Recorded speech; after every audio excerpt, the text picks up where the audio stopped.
Hello. We've returned to this. I'm gonna get right into it because we need to remake our deck, and that's gonna take some time.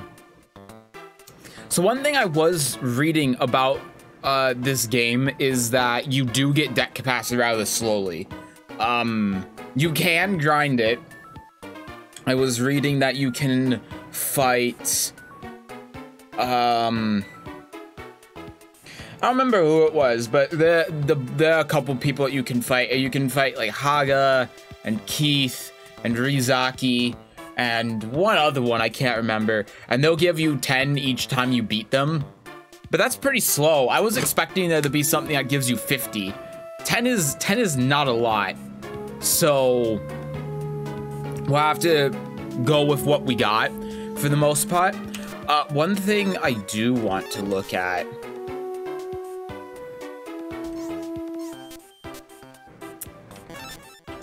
What's Hopulate do? Red half human. Kapala Poppy's pet dragon on the field. I don't think I have a pet dragon.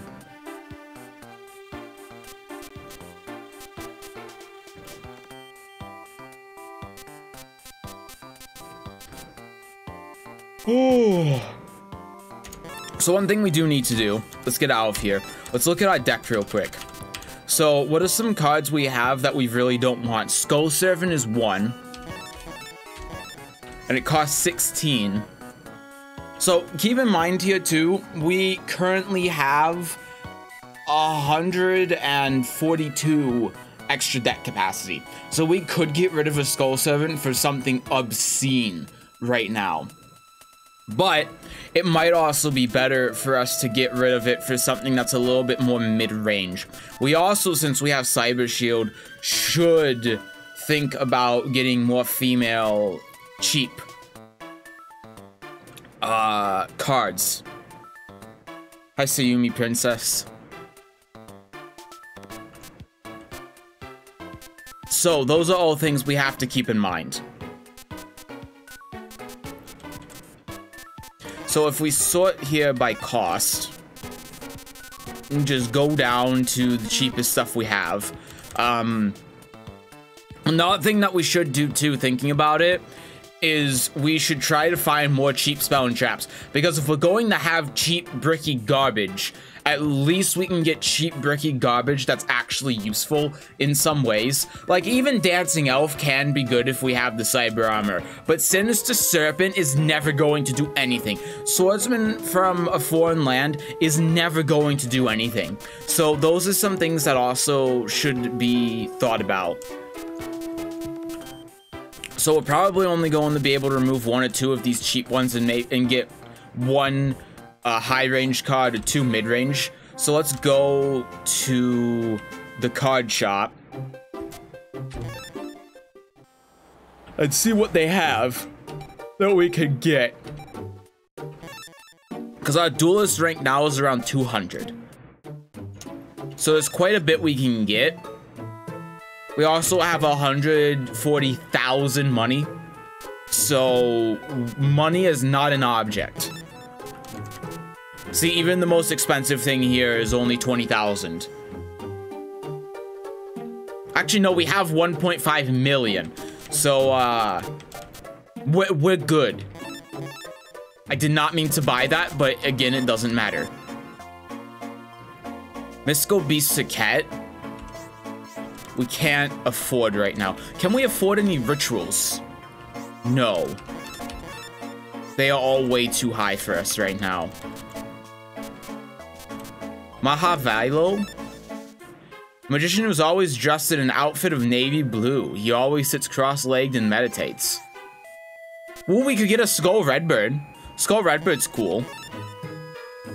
Deceptive bird that conceals knives among its feathers. It drops a knife on foes to attack. Skull Redbird's a classic. So is Man-Eating Treasure Chest. Phoenix Treasure Chest that savors people with valuables. It chomps down anyone that ventures too close. It's just a mimic. Fairy of the Fountain. Fairy with blue skin and hair who protects sacred spring. She attacks anyone who spoils the spring without mercy. Well, can we use beautiful headhunters now? We can. It has great. Not only is this my favorite card, but it also has great synergy because it's a female and it's a shadow. Ravaging beauty of a Japanese girl wearing a kimono. Despite her beauty, that's not a katana, but okay. Has claimed many heads. Is not a katana. Neo the Magical Swordsman, another classic. Was equally adept in both swordplay and sorcery. We actually almost have enough to get a ritual monster. I didn't realize we had 233. Alpha, a magnetized monster that can meld with Beta and Gamma into one. The other two must be on the field to integrate with Alpha. I actually kind of want to do that. That would be cool.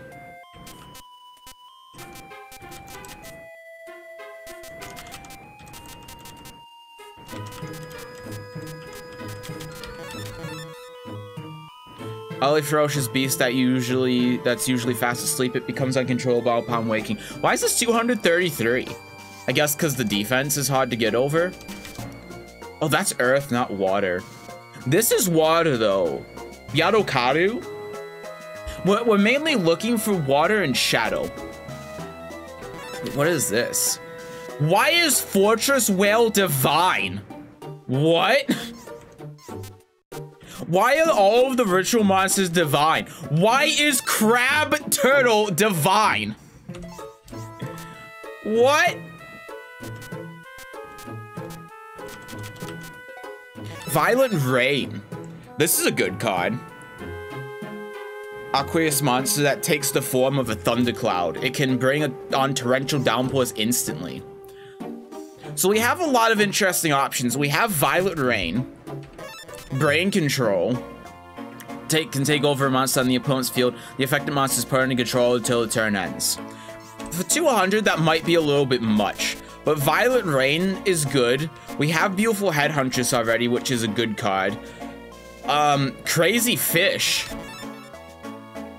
Maniacal Flying Fish whose head comes to a sharp point. It leaps at its foes with its head thrust forward. That's also really good. 1612. And you know, Mandying Treasure Chest might be good too because it's a dream type. We don't have any dream types in our deck. It's just expensive though. Young King rules over lush green and thriving forests. Makes its home among verdant trees. We could also, if we want... Ooh, Great White. That's a good one too. We could also, if we want, completely shift our strategy to a different type.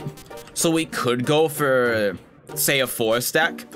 But the problem is we don't have any monsters to buff monsters like forest types. That's the only thing holding us back from doing that right now. Mystic Clown is a shadow, not a fiend. That could be good. Bizarre creature with many eyes that attacks as if demented. Cannot be stopped in its crazed rampage by anyone. What does Red Archery Girl do? Mermaid Archer who conceals herself in a clamshell. She can weaken a foe monster and immobilize it until next turn. That might be the card. Aqua weakens and immobilizes a monster 4 stars 14-15. That seems really good. Small warrior that can transform into a speedy rocket, can power down a chosen monster on the opponent's field. That's just a worse version of Red Archery Girl. Yeah, that might be what we go with. Spirit of the Books. A small robed bird that serves as the spirit of books. It can summon a Boo-Koo to an open spot on its own field. This is like a Toadmaster. Could be very good. Let's see what a Boo-Koo is.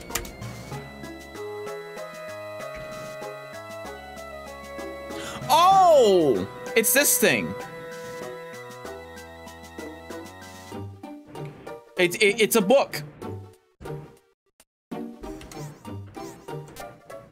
I know it's pretty cheap. I know about where it is. Dryad, an ethereal and devout elemental nymph of the forest. She prevents the flow from moving with the help of plants. If only that was actual effect.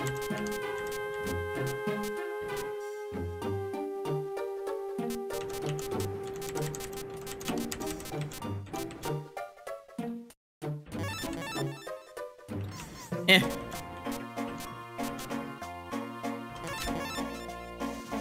A miniature but loyal warrior who serves as the famed traveler Aile.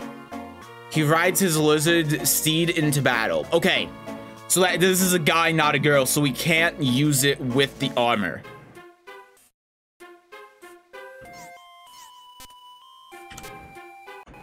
I wonder...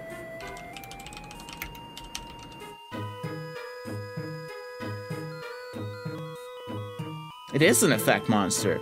It's an effect normally is often one monster inside it feels a tribute to increase the monster attack by 700 until the end of the turn. Eh.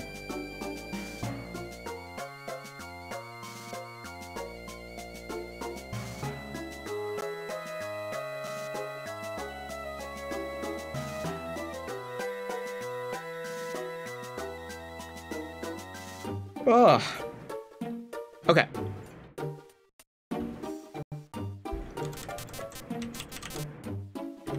Aqua female water girl. Only costs 130 as well. Beautiful girl with fins on her arms in a revealing outfit. She attacks by hurling ice as if they were spears. That could be a good choice as well.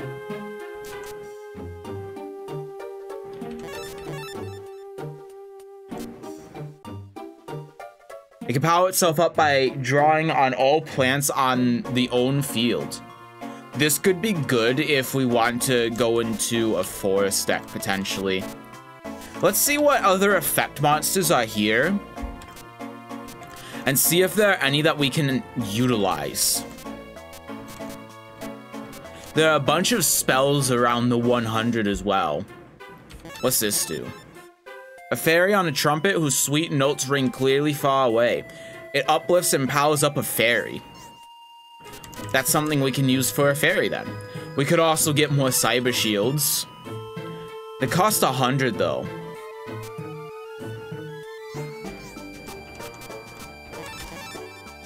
Enchanted set of bow and arrows that is crafted out of silver. Powers up a fairy.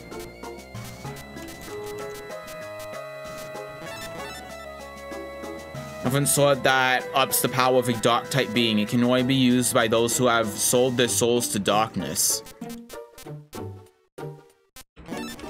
Is a spell that causes a Karibo on the player's field to multiply. The monster and its copies fill the field completely. That could be interesting.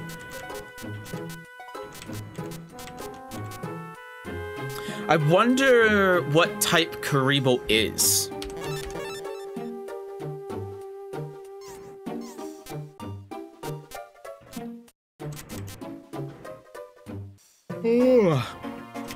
What does Goddess of Whim do? Female deity who's known for her unpredictability, fickle ways. She can sacrifice herself in exchange for drawing a new card. That is terrible. Dark Magician Girl. That's a good card. Let's buy that.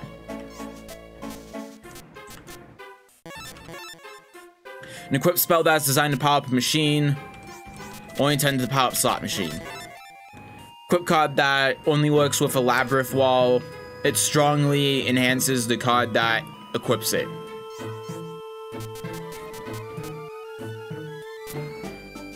What else do we have here? This is the left and right arm of the forbidden one.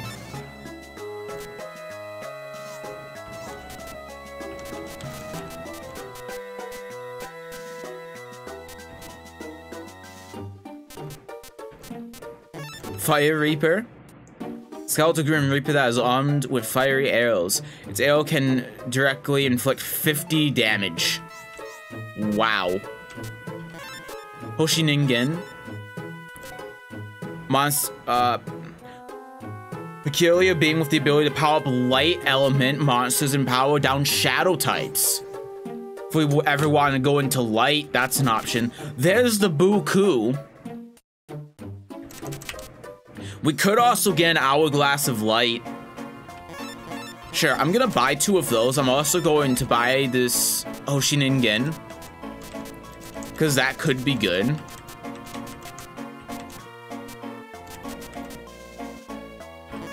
Fiend's Hand. Can drag an enemy monster from the field to die together. Control Hand of the Undead that tugs and pulls at victims. We already have 3 Witch's Apprentice. Crush card. The Scourge of all high-power monsters out on the field. It destroys all enemy monsters with attack of minimum 1500. I don't think that's very good for this game. This is the original Dark Magician.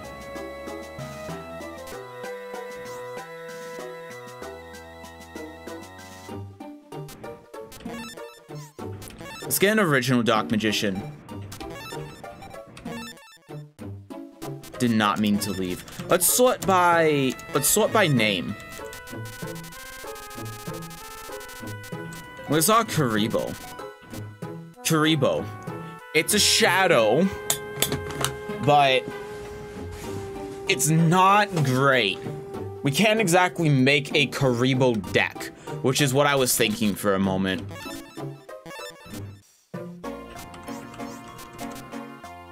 Because it doesn't have an effect or anything, it's just a vanilla. But, well, it does cost 16. I don't think it's that good though. Key Mace number 2. It's a shadow, 1050, costs 121. That's not too bad. I might use that. I'll just pick it up.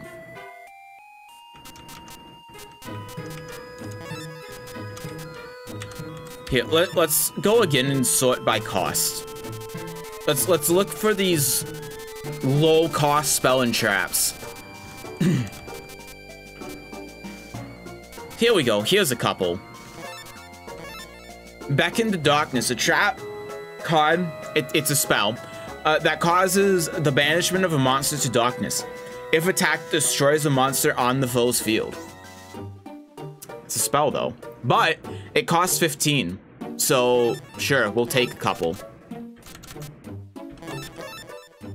Spell that leaves the land parched and ruined for all fish. It destroys every fish on the opponent's field. And then that's going to be for machines. This is going to be for rock. Yep.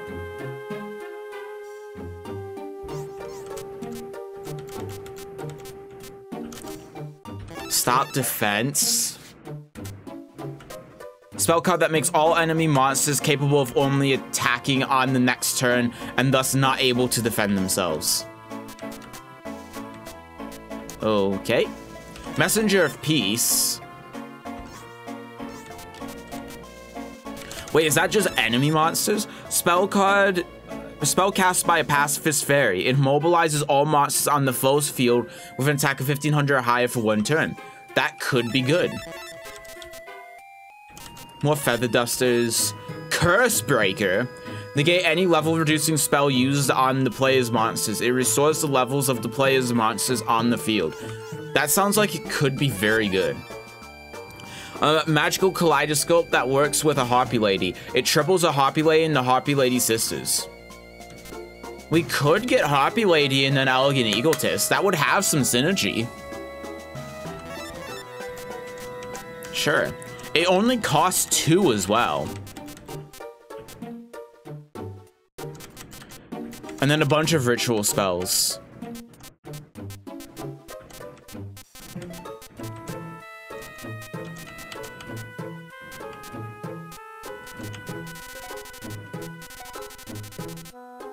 Let me go back and see what type Harpy Lady is.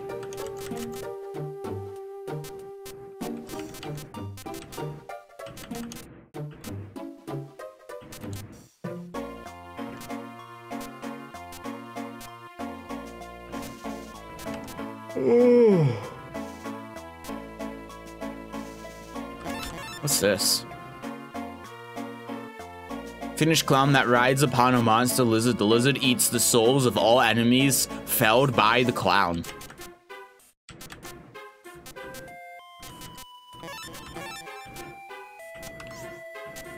Yeah, I like this guy, so we're just gonna buy 3 just to have him. Here we go. So Harpy Lady is a wind, which makes sense.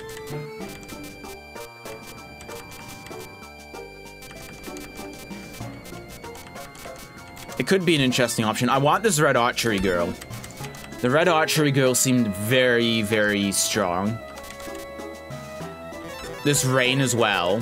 We'll just take 3. Mainly because we can afford it, not necessarily that we're going to use it. The fairy as well.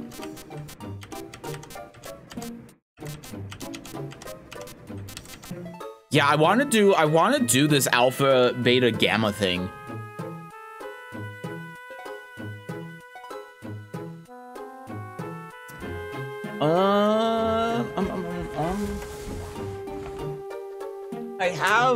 I have gamma here. I can input gamma into the machine.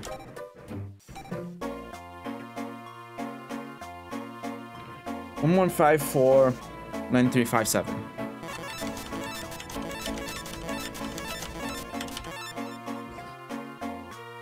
1154.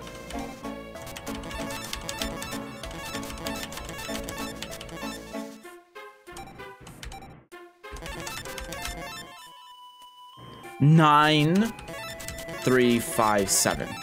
There we go, finally. Oh wow, gamma costs 260. That's a shame. But we're almost there though, actually. And then the other thing I want to do.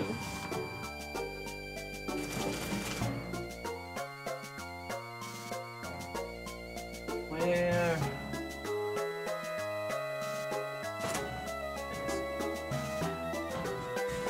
The other thing I want to do real quick.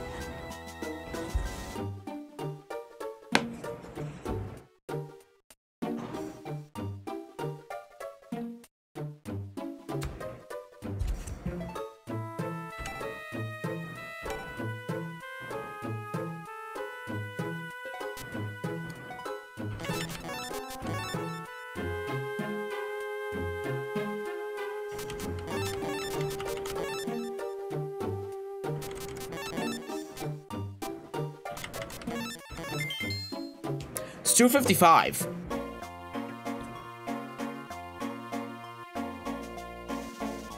Which we almost have, actually.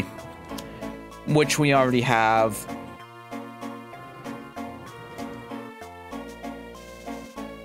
Is there anything else in here that might be good and is also from 2002?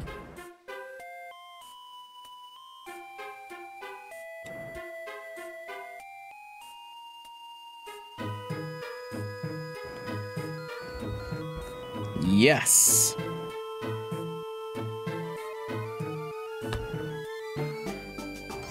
There are 2 that I want to look at. 598 66 03.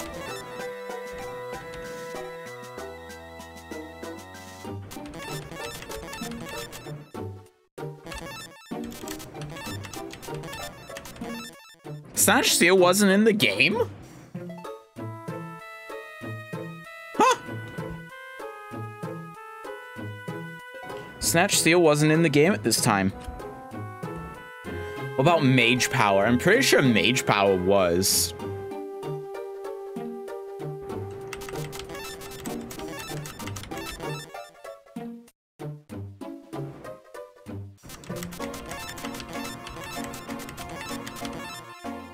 It wasn't. Okay.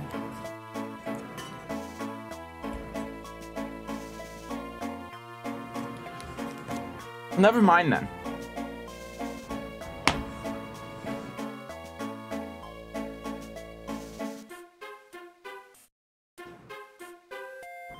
So while we're here,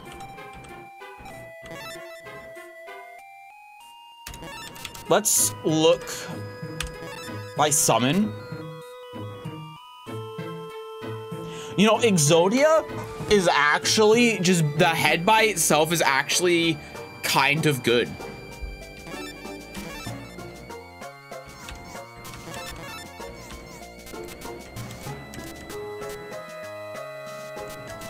There are a lot of shadow cards. Castle of Dark Illusions is $4.93. That is insane. That's the highest cost card here, right? Yeah. By a long shot. Oh my god. Alright, anyway.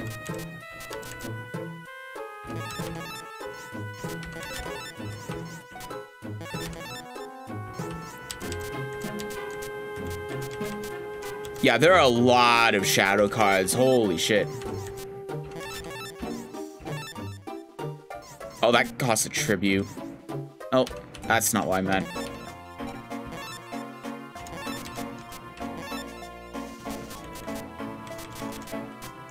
Oh, it reset everything. Neveriko. A sleeping child that is saddled in an enchanted scarf. It can make all enemy monsters on the field fall asleep. This actually sounds kind of great. 800, 700 shadow, it only costs 59. It's pretty cheap.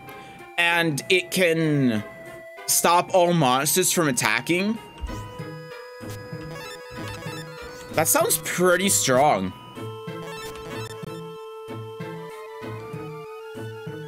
The shadow who controls the dark. This did not like me. Malignant shadow that stealthily merges with darkness. It uses a paralyzing spell to stop foes from moving. Seems kind of bad.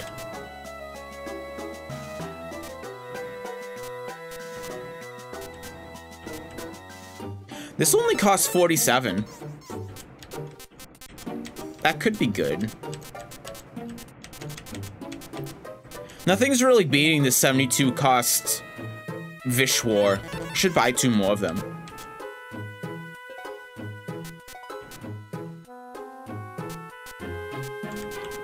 Oh, here we go. 87, 1000 attack. Unknown warrior. A nameless warrior whose arm is in the form of a sword. It creates a high vacuum at... it creates a vacuum at high speed to tear at the foe.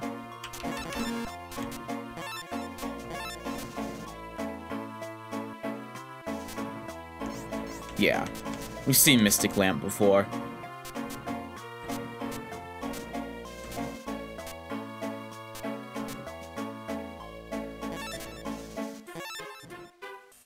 Oh, this kind of sucks. I didn't realize it needed a tribute. Wow, Panther Warrior is just a normal 4-star 2000 attack monster. That's insane. Sorcerer of the Doomed. Oh, it costs a lot though. It's 172. Ghoulish sorcerer that is skilled in the art of necromancy. It has struck a contract with darkness. So many shadows.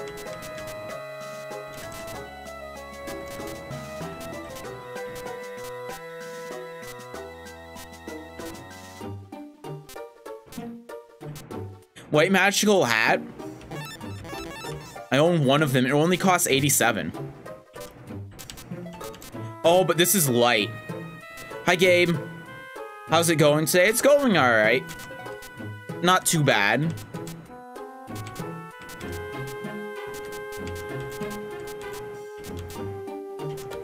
So when it comes to light monsters, there's nothing here that powers any of them up. There's a Blue Eyes in here and it costs 95. We gotta buy it since it's here.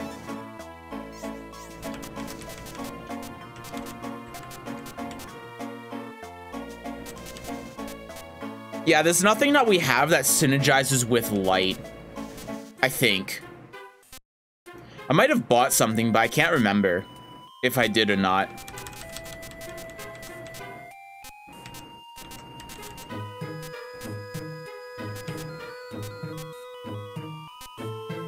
In terms of themes, again, not too much. Because before, if we want to start investing in like the fiends or the lights or something, we need something that synergizes. Because right now we have great synergy with Aqua, and we have great synergy with Shadow. And we have some great light cards, and we have potentially some good force cards. But there's nothing that we have that's good with Dream. And we need synergy. We can't just be like, oh, that's a good Dream card, let's buy it. That's not going to work out well for us.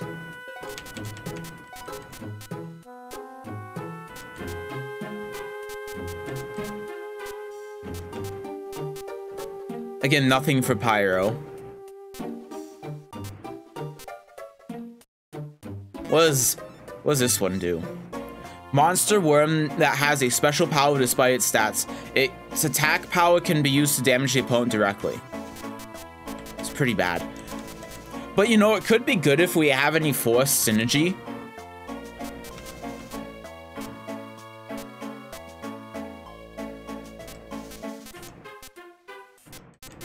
There are a lot of force cards, but nothing that has effects. Trent.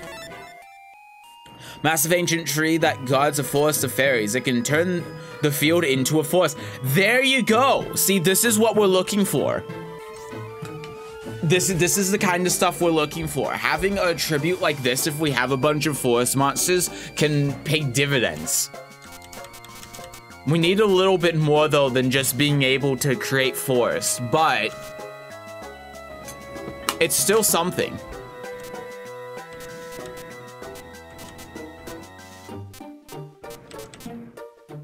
So no effect really for wind.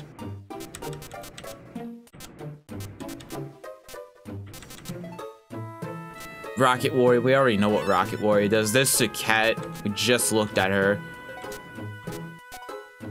Some Thunder cards. Here we are in Aquas. Let's see if there are any good Aquas for us. There are quite a few of them in general.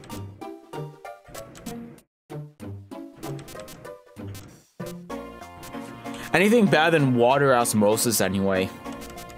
Because that card is insane. Here's one. 72 costs 900 attack. Although we'd probably be better off getting another Doron, because it's the same thing, it's the same cost, but it can summon 2 of itself.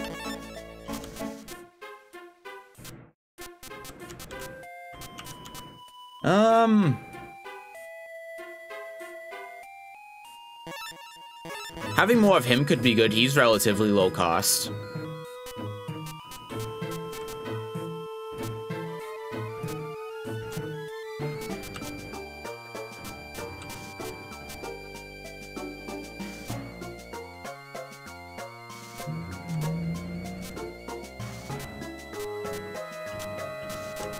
That's it for the waters. Yeah, I think this shop just doesn't have a lot of good cards for synergizing.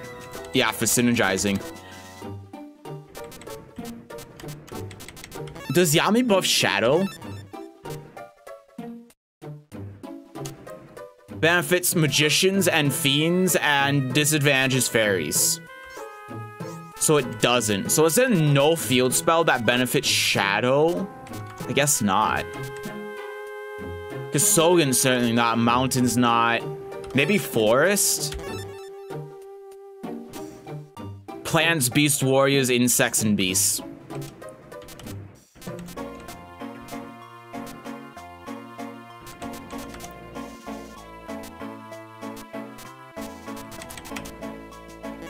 It's Metalmorph. Card that metallizes certain kinds of monsters on the field. The chosen monster is made into a machine. Oh, that could actually be really interesting. If we change the monster into a machine and then we have something like machine conversion factory. Yeah, because this can be used to power up a machine. That could be interesting potentially.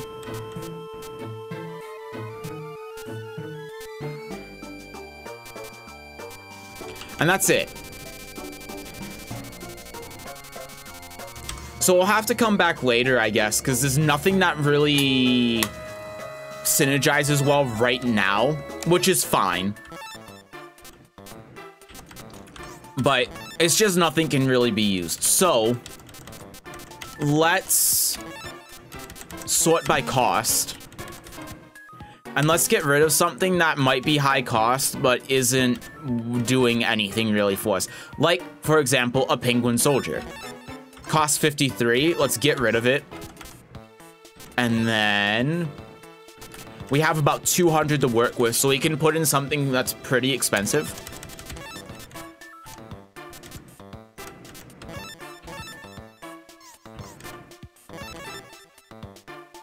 We could put in the Jinzo. An android of great power, distinguished by its thick, long neck. It can destroy all the trap cards in the opponent's field. Honestly, not that good. I think I just put in a beautiful Headhuntress.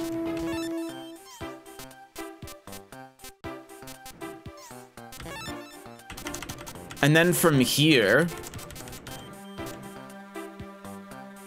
we can get rid of, say, Frog the Jam and add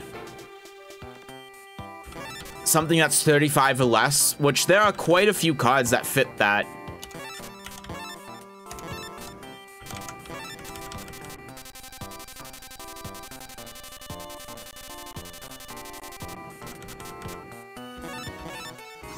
That's 59.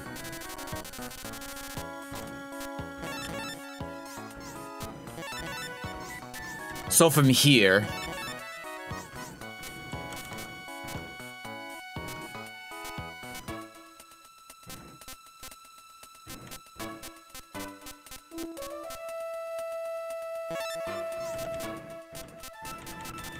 I think we have a trap card we bought.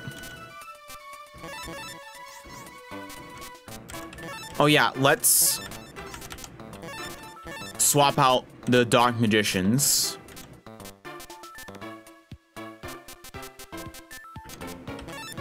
Yeah, Beacon of Dark. Let's put that in the deck. And then we can also take out a brick. Like, say, the Sinister Serpent.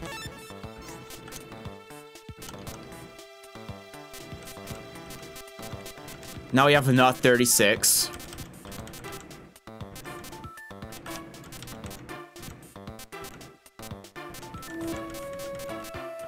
Yeah, I'd say we can swap it out for a Messenger of Peace or another Beacon to Dark.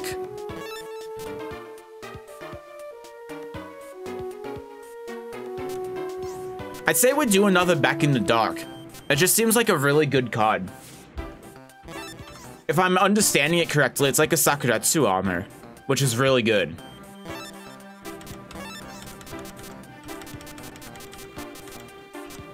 And then because we're getting to the point where this is actually useful, actually,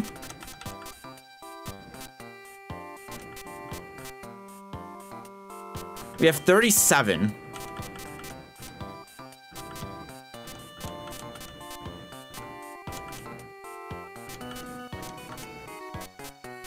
What types are currently in our deck?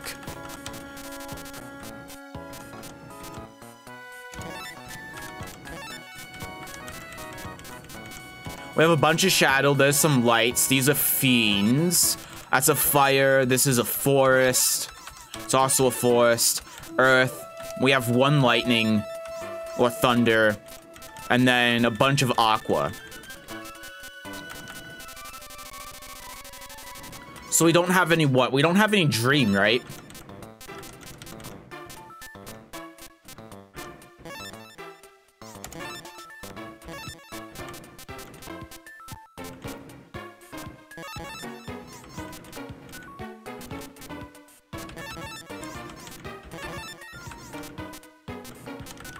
What does Dark Magician go cost? It's 86.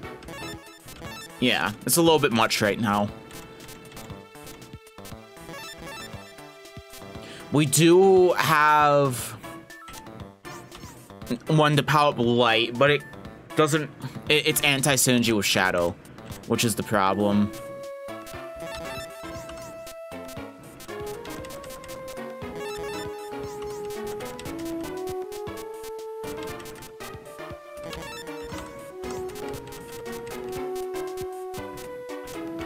How many fiends do we have?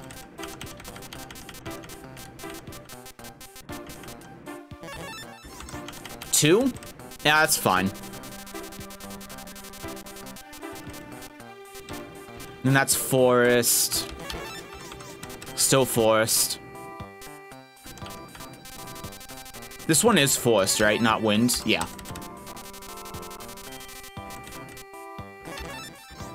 And then that's earth. We have 1 earth. This thunder, we have 1 thunder. We could put in another cheap thunder.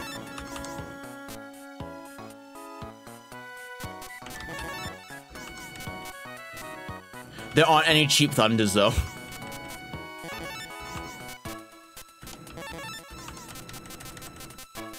And then your aquas. Oh yeah, red archery girl. And that's it. Oh, let's put in an Umi. Ah, it's 3 over.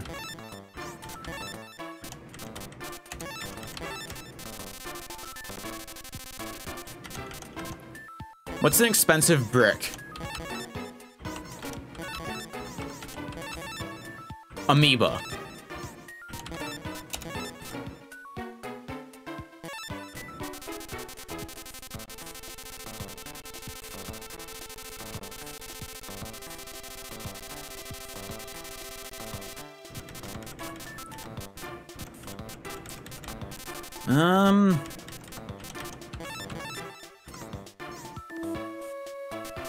Working with 16. Let's put in a messenger of peace. All right, we're good. Holy shit, I was doing that for 41 minutes. That didn't feel like 41 minutes. Oh my god.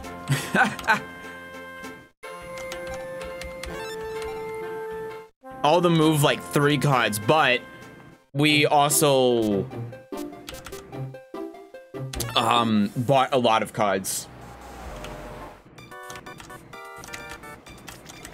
So we shouldn't have to deal with it too much. It's just now at this point, we have the cards, so it's if we have the currency, we just swap one out for another.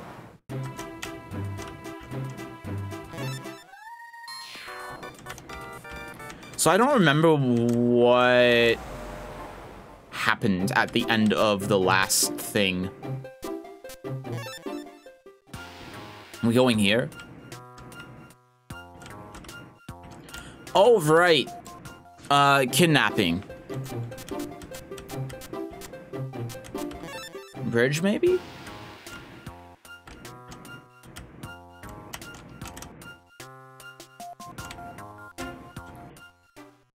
Ooh.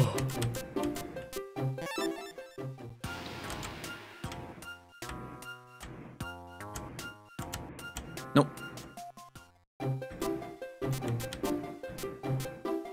What?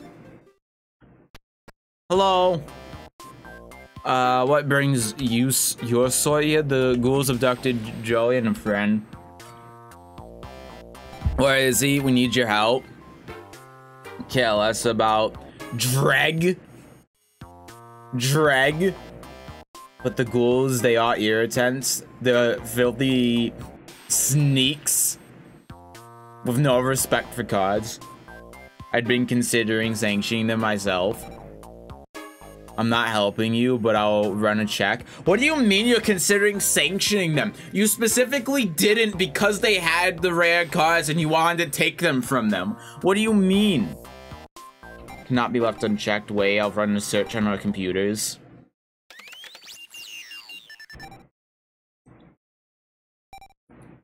Is in the vicinity of the pier. Thank you. Deal with the trash. That was very Kaiba. Hi, Keith. You're finally here, but that's it. You're going down right here, right now. Let's see how you fare against all of us. Have to split up. I'll take the ghouls. Keith is yours. Don't think I'd lose twice to you, punk. Yeah, okay. Alright, normal summon Alistair.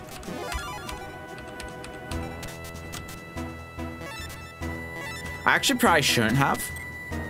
That worked out.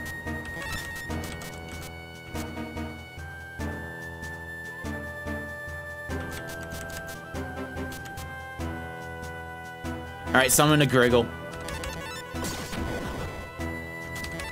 Oh, he's using Pyros.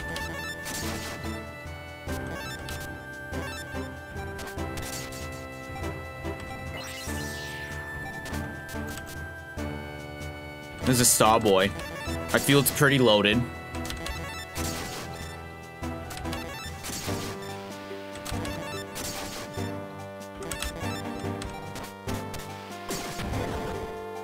Okay. There's a Water Armatics. I am a bit scared of the face down though. Should I trade the Toadmaster? Yes.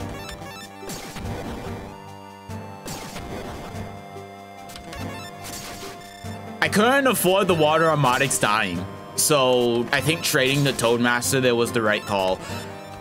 Because if he had the like invisible thread card face down, then I would have been fucked. How much does he have? He has 2050.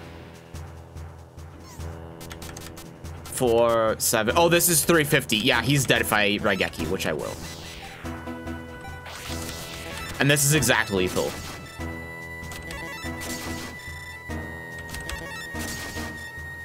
Perfect. Deck capacity increased by 30 and 30,000 domino. Zera, the merit was obtained. Dual level's too low. Master Marek Ishtar. You are to be commended for defeating Keith. Your colleagues are here waiting for you. Bye, Keith.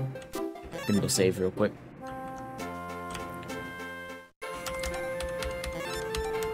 Seth, you could just use save states. No, because then when I save scum, it's not going to look legitimate. Yeah, he's dead. Otero, are you alright? Good for you to come. I've waited for you. Joey, what's wrong with you? Duel with me, Yugi. But why, Joey? Quiet, shop with the chatter. Tay will pay with her life. Joey's under mind control too. Yugi, you go to your graves here. The loser sinks into the sea, bound by chains and weighed by an anchor. I can't duel with my friend's life at stake. Fine. Tay will do as my bidding if you refuse. If I will it, she will take a capsule of poison. Do you still refuse to duel? Oh, wow, they're actually doing it like, the manga. Oh, that's neat. Oh God, can you even read the text with my dumb face in the way? You can't read the first word, my bad. Yeah, so in the anime, what they did is they made Taya, they locked Taya under a chair that had a crate dangling above it, and then they broke the mind control. But in the manga, she had a capsule of cyanide in her mouth, and if Yugi refused to duel, then Marek would make Anzu swallow the cyanide and kill her. Honestly, I prefer, personally, how they did it in the anime, but I think it's cool though that they're doing it how the manga did it instead. But then again, I was looking it up and this was made in 2002, so this might not have even been animated yet when this game came out. It's beyond contempt. Duel now. It's useless. I have to do this.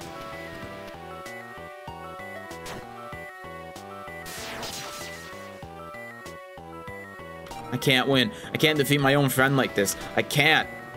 Then sink beneath the waves.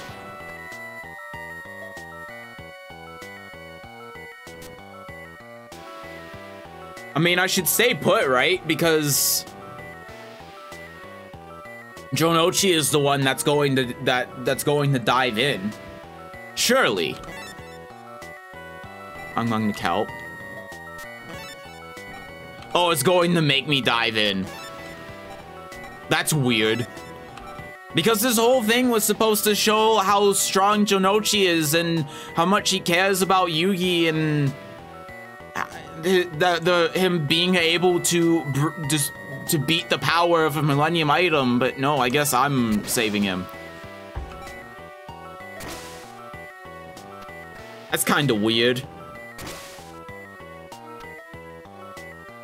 And also, the box weren't even open because Jonochi beat Yugi. In the manga, they drew so both the boxes open, but since Yugi's box didn't open, you couldn't even save him. So be it. It's your turn, but this time there's no one here to save you. Be gone from my sight. And this doesn't make any sense either, because the whole point of Malik doing this was to kill Yugi. So Malik would have just been like, whatever, you know what? You saved Yugi, Yugi's alive, who cares? What? This doesn't make any sense. This is a mess. All right, what did he summon? He summoned Wolf. What is this? It's a force type?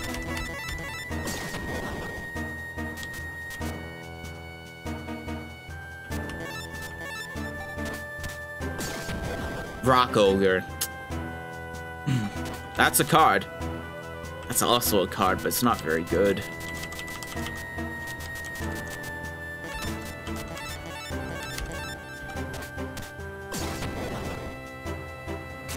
He has 2 Rock Ogres. Umi doesn't help.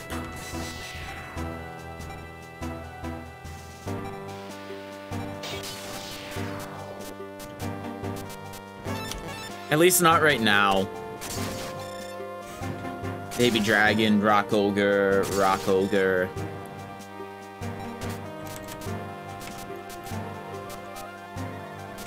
Mask of Darkness, I guess, gets rid of one of them, but the Baby Dragon gets over it, so it's not very good.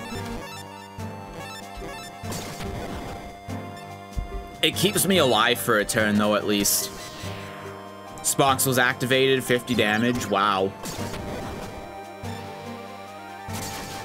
Might lose here. Battle Warrior. Invisible Wire. I think I'm dead.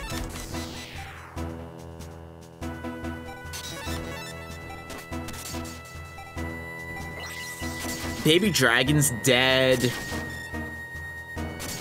I have 100. All right.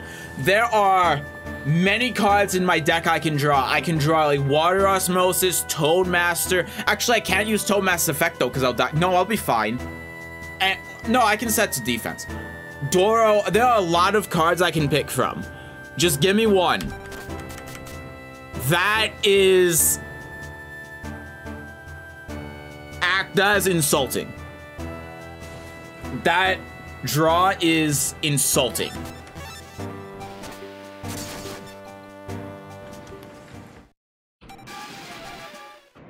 I lost. God damn it. And I lost a useless card. Oh wait, that's a building. Oops. Well, sorry, Yugi. We died.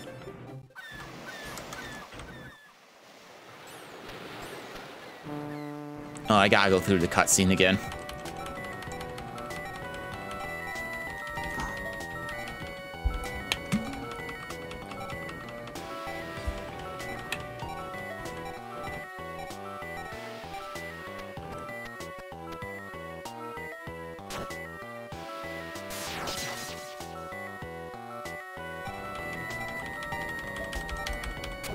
I'm going the save state this time because I don't want to mash through this if I lose again. Okay, let's save state.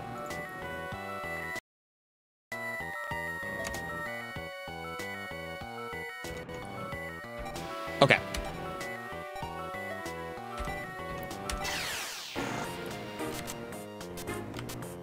Yeah, let's wager the Flame Swordsman. It's my turn. Doron could potentially be useful if he isn't able to kill it, because then I can go straight into Dark Magician. I think it's the best play. I could also skill Angel and draw, but that's not doing anything. So we'll do this. And we'll hope that he bricks. What a good day.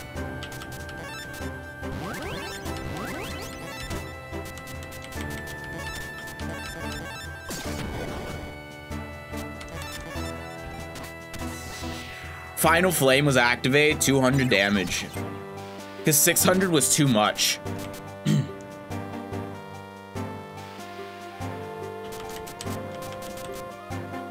Can we really risk that face down being a light monster? Yes, because he would have just attacked, right? Probably. But I also think it's a good idea to just draw a card instead of dealing 630. Oh, Shadow beats Light. I thought Light beats Shadow.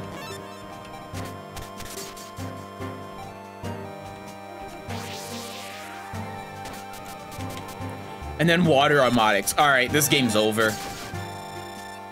32, 14. That was almost an OTK. Kunai with Chain, powered up a monster.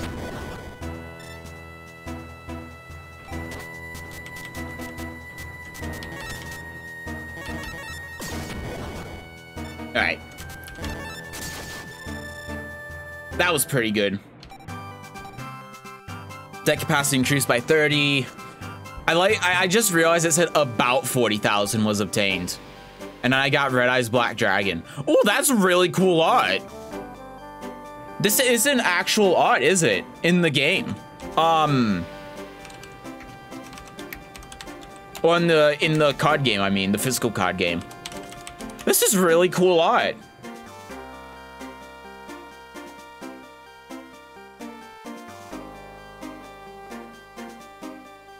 I'm looking right now at the gallery on the Yu-Gi-Oh! Wiki.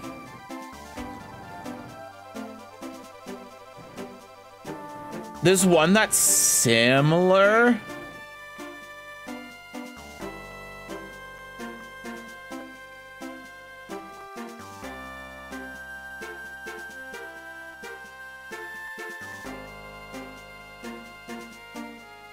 Hold on, let me jump down to the Japanese. Oh, I'm already there. Oh, it is. It's an Asia Championship 2001 prize card. Oh, wow, that artwork is sick. There's actually a lot of Red Eyes artworks in Japan, specifically two. Hold on. Where is my display capture? Here we go. Yeah. This is the one that looks similar in English. It's a different stance, but it has the same color scheme. But this is the prize card. This looks really cool. I wonder how much this costs. Probably a lot, right? Because it's a prize card, and this is the only artwork of it. And it was a prize card only in Japan. And it was in 2001. Wow. This is a not artwork too. Not really a fan of this one, but this is sick. This artwork is really cool.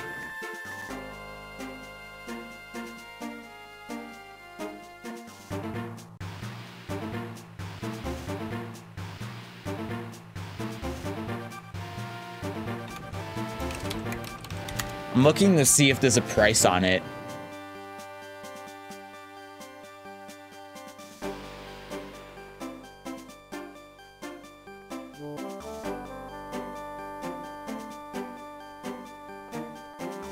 It was a Red Eyes, Summon Skull, Karibo, Gemini Elf, and Blue Eyes. Hold on, I want to see these other artworks for this prize.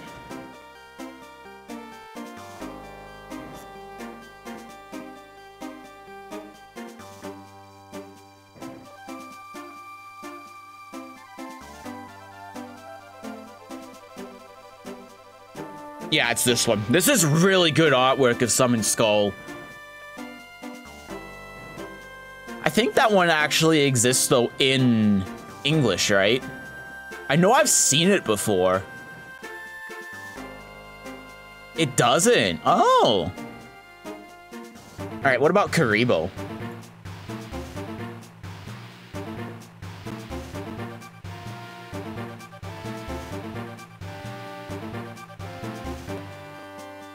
Yeah, this one. I've seen this one, too. This one's neat. Gemini Elf. Oh, man, that looks sick. That's really small, unfortunately, but this is cool. Oh, it's Blue Eyes Ultimate. I thought it was Blue Eyes White Dragon. Oh, yeah. Oh, that looks so cool. These prize cards are awesome. And then the Red Eyes one.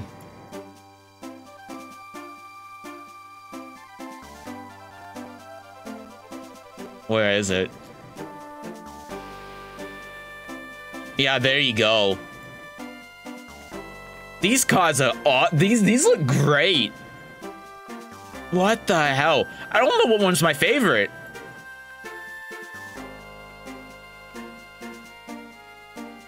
Maybe the Summon Skull? I'm not sure. The Blue Eyes Ultimate's also... The Blue Eyes Ultimate, Red Eyes, and Summon Skull are the best ones, for sure.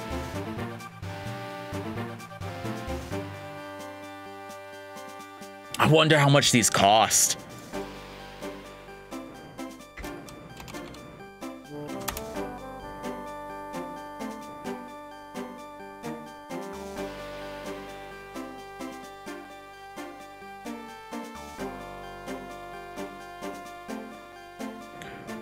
Oh my god, wait a second.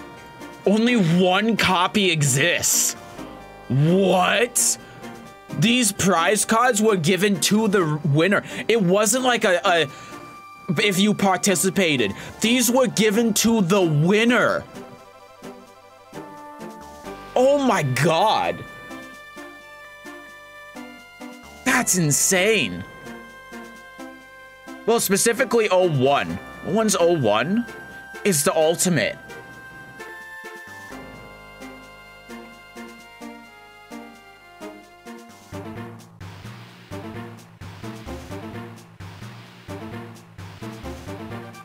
What about, what's the Red Eyes? 05?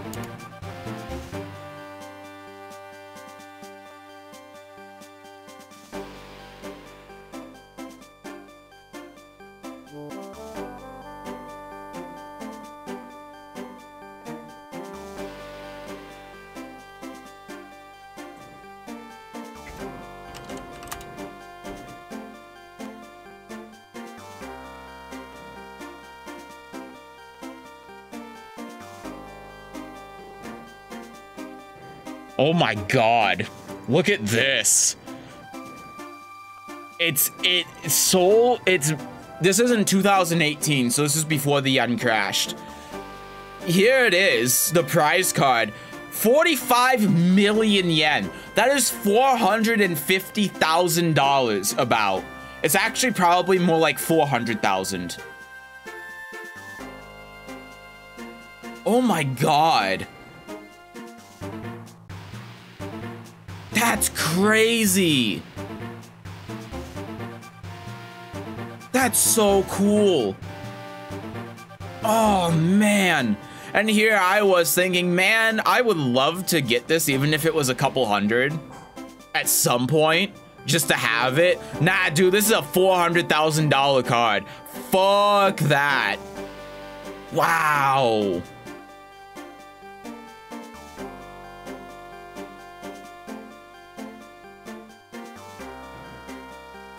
Wow.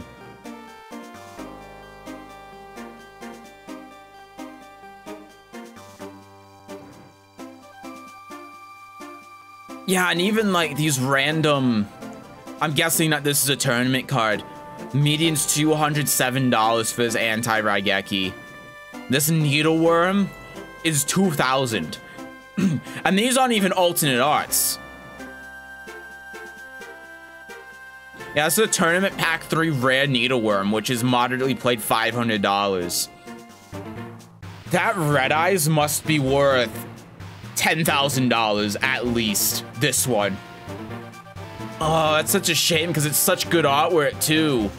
I mean, I guess again, there's this one as well, which is in English and it's similar. And it also, it's the same thing. It's just he's standing up. But man, this, oh, that looks so cool. Fuck.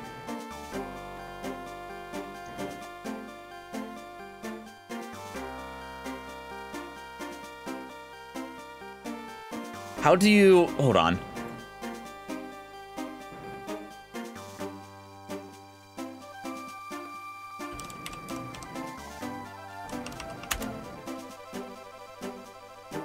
Oh, that's not bad. Here it is on here. It's being sold near mint for $5.28. And then it jumps up to 19. Yeah, $6. TCG player has it for $4.30. Oh, because this was in maximum gold. Ah, I see. Anyway, that was a tangent and a half. This is just sick artwork. Anyway, an awesome black dragon that has eyes that glitter scarlet. Its furious black fire burns everything to the ground.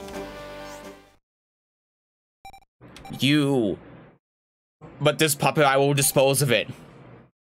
Wake up. Save your breath. This is my puppet. We promised each other that we'd make the finals. It's futile. My puppet will leap into the sea, never to... Remember our promise. You're a friend. It's not possible. My mind control is breaking. You regained your senses. What was I doing? We should get back. That was a very bastardized version of that entire scene. Shizuka wasn't even there either. Can't tell you how glad I am. I'm sorry. I must have been careless. He took me without notice. Everyone's safe. It's only Malik to blame. What is he? Claimed to have a Millennium item, but I don't know why they're trying to gather cards, and I don't understand why they would target us. If it gets to the finals, he'll be sure to show. I'll settle things with him. Coward always hiding behind others. I'll put him down. Mark and his tongues will appear at the finals. That's when the real battle begins. All right. Glad everyone's fine. I'm sure you are.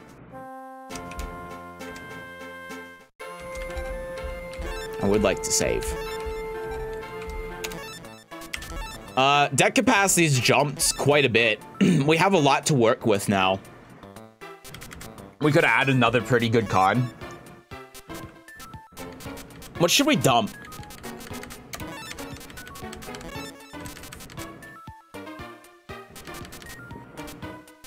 If we dump something that's 34 or higher, then we can add something that's 150. I like that. We could add the red archery girl. Yeah, let's go for that. Let's add the red archery girl. How much does she cost? She's pretty high. 183. So we'd have to get rid of... No, 34.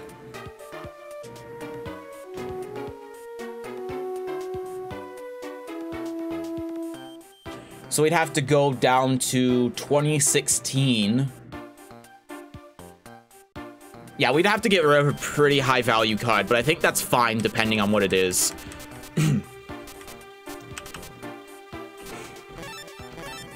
Like, Cyber Shield costs 100 and it's not really doing anything. We can easily get rid of this.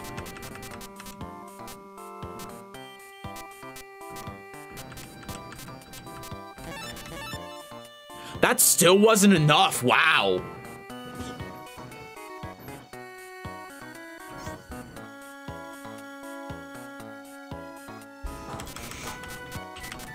We need 13 less. What can we trade out?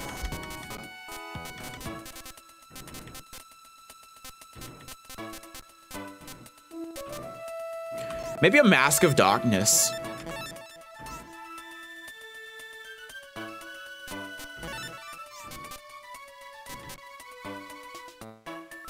And then 55 or less.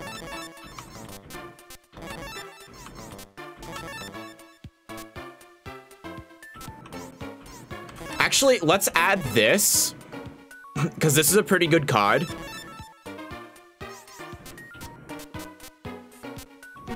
And then we'll swap something else for something that's slightly lower. That's also a vanilla.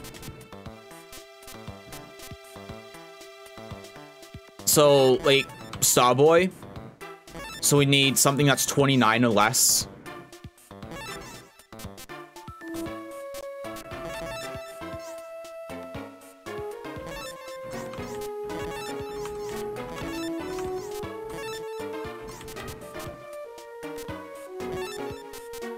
Sure. Let's put in the white dolphin. Alright, and that's perfect.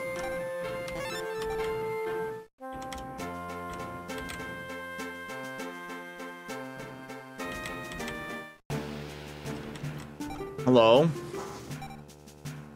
I'll tell you that now just so you know. Okay, sure. Whatever you say, kid.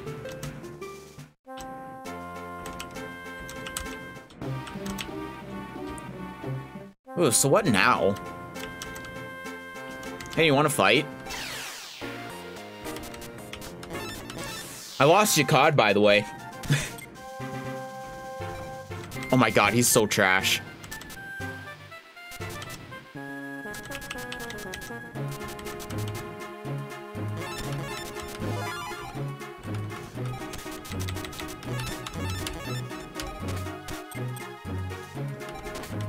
He's so bad.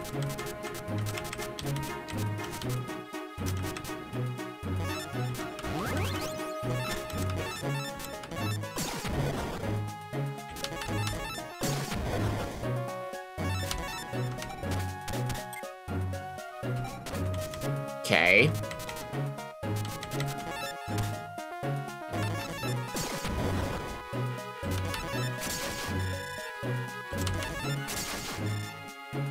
He's so bad.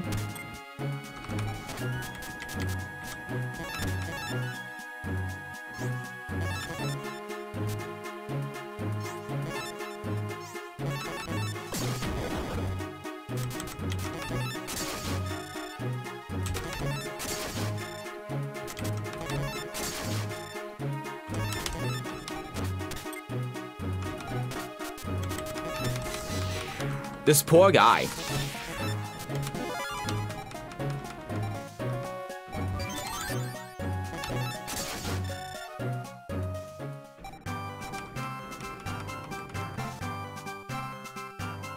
I didn't even pay attention. How much did it increase by when I did that? 10. Okay.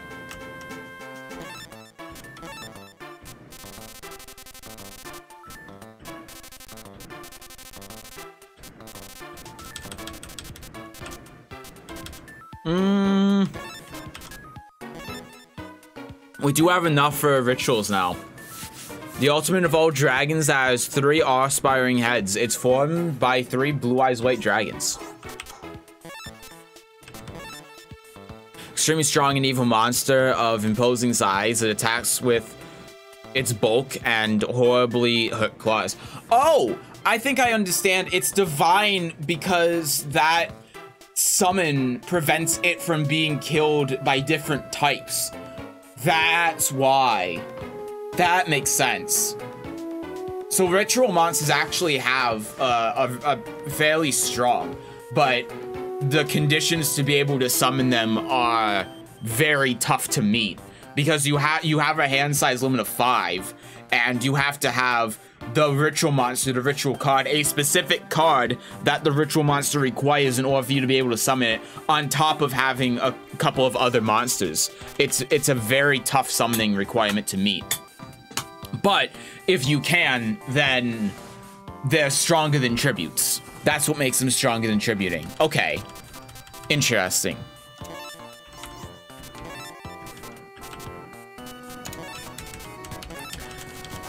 So since we have an extra 10 then.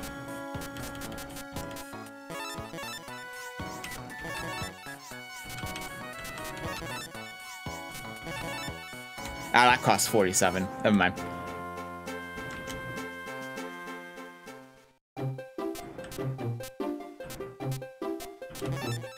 Where do we go now? Hey, your gang left. Feed the ghouls and you're in the finals. I'm going to beat you down one day. Yeah, okay.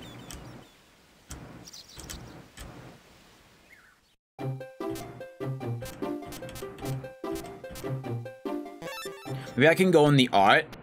Ishizu! I've awaited you, Set. See, here we go. This was the point. It's a matter that I must discuss with you. Come with me, please. Why me? Oh, right, because I'm Set.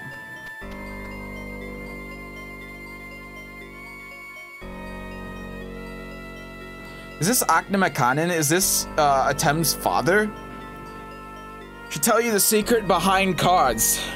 Ancient Egypt wizards kept beasts in land. They did so by sealing away the monsters in the hearts. That's not correct. Who translated this? Of humans, the causes of all misery in stone tablets. Oh, the hearts of, oh, yeah, okay, yeah. Yeah, no, that's correct. The translation is a bit off because, it was that the ba of a human were the monsters and the ba is the soul / heart. So that's what they're getting at, but that was just a bad translation. However, some corrupt high priest tried to, I can't blame them though, because when this game came out, the manga wasn't finished. Tried to oust the reigning pharaoh by using the wizards and the stone tablets to carry their rebellion. 3,000-year-old artifact is a record of that war. Pegasus, who created the dual monster cards, based all his work on the stone tablets described here. In ancient Egypt, or ancient Egyptian wizardry has been reborn as cards. You appear surprised. I'm not. I know this. I know this. This is the truth. I tell you this for a reason, but before I explain why, there's something else. Duel. Must confirm that you indeed possess true power. True power I believe you possess. Well, in order for me to beat you, I have to be able to overcome fate. That's going to be a tad bit difficult.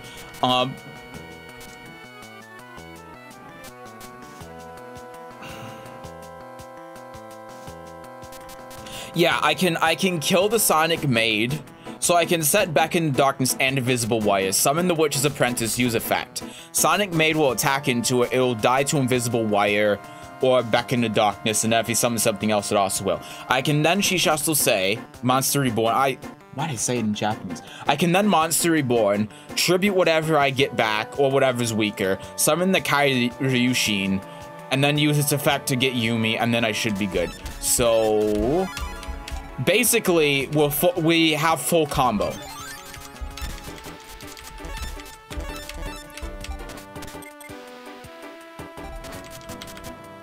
Oh, it's light. I didn't even realize.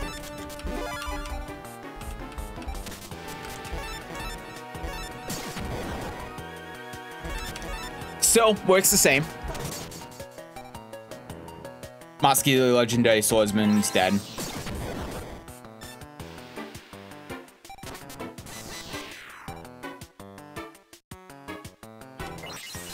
Cool. So that's dead. We can then reborn the monster. And we get Shining Friends. That's pretty good.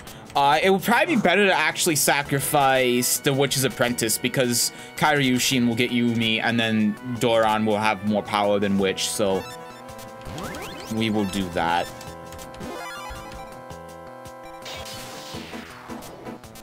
Or not.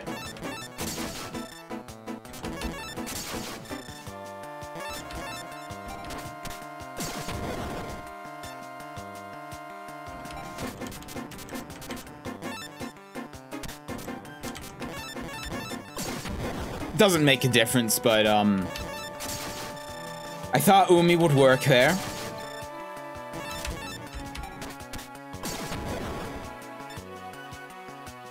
Oh, is field spell based on attribute and not summon? Is that it?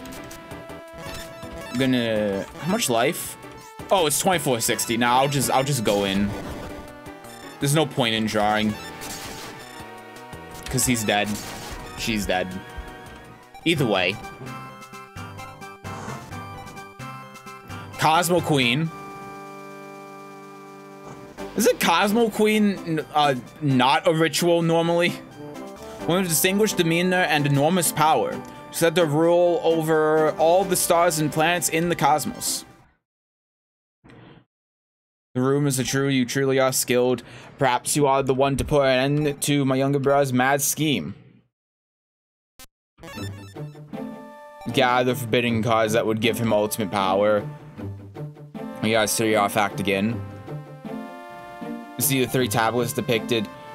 They represent the 3 gods of such rarity that they are often dismissed as mirages. Is to say, the cards are of great rarity. Anyone obtaining all 3 of these mystic cards is said to inherit the legend of eternal invincibility and the title of Dual King. As such, each card embodies enormous power. In the wrong hands, that power may be catastrophic. I like how they make it Dual King instead of just King. Malik Ishtar has allowed evil to consume his heart. Malik organized the ghouls to hunt down the rare cards. He hopes to obtain the god cards by doing so. They actually refer to them as god cards instead of Egyptian god cards. Cool. Must stop him no matter what. This whole thing to me screams like it's all just slightly off. You know, it's kind of uncanny because it's all slightly off, and it makes me think, am I the one that's wrong?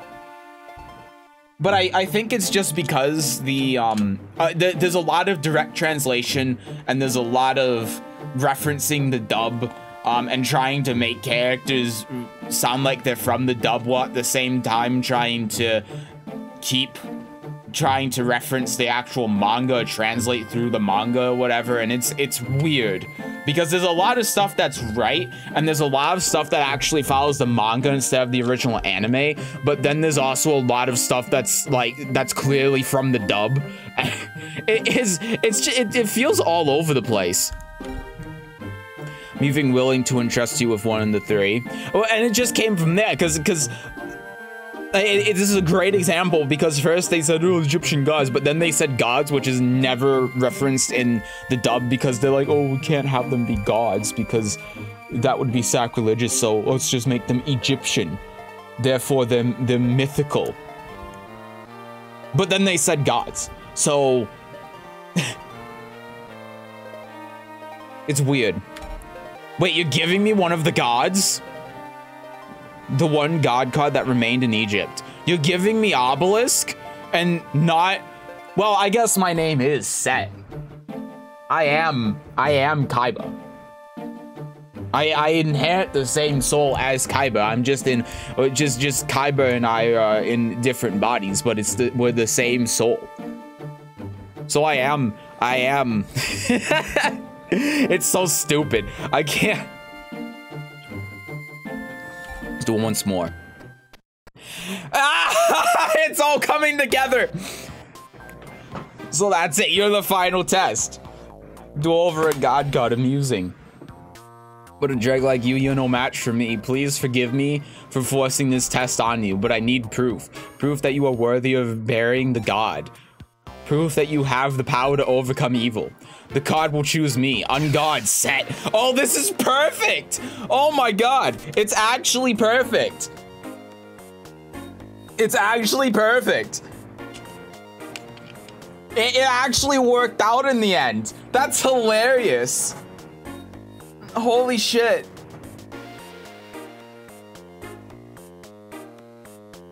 Because you actually can interpret the story now. Because now this story actually makes sense. Because now you can interpret it as the character that I'm playing is the same soul as Preset, but Preset in modern day encompasses two different bodies, and therefore to find the true one, they must fight each other over to prove who is the truly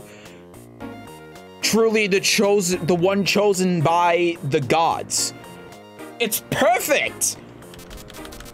It's actually incredible. I have 200 IQ. It's the greatest idea I've ever come up with.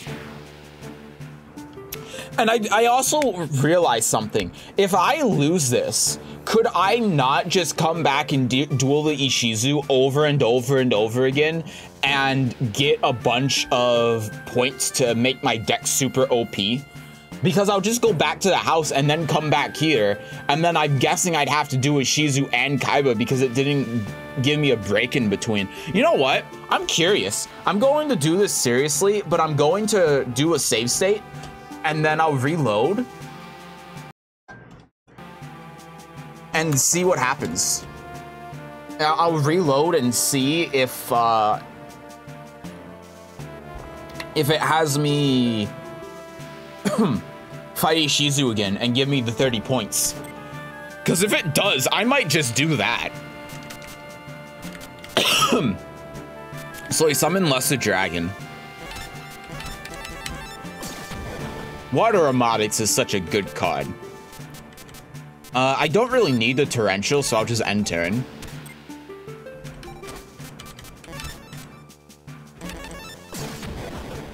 He Totsume Giant.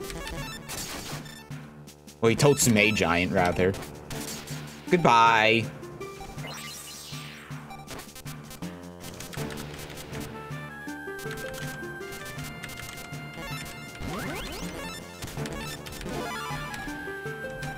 Yeah, that's pretty good.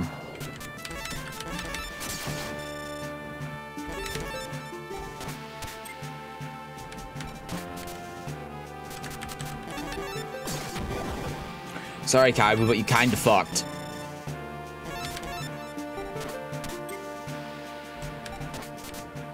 Yeah, that's... yeah. Yeah. Yeah. Yeah. That capacity increased by 30. I got 80,000. Blue Eyes Ultimate Dragon was obtained. Holy shit. Ultimate of all dragons that has 3 awe-inspiring heads. It's formed by the fusion of 3 Blue Eyes White Dragons.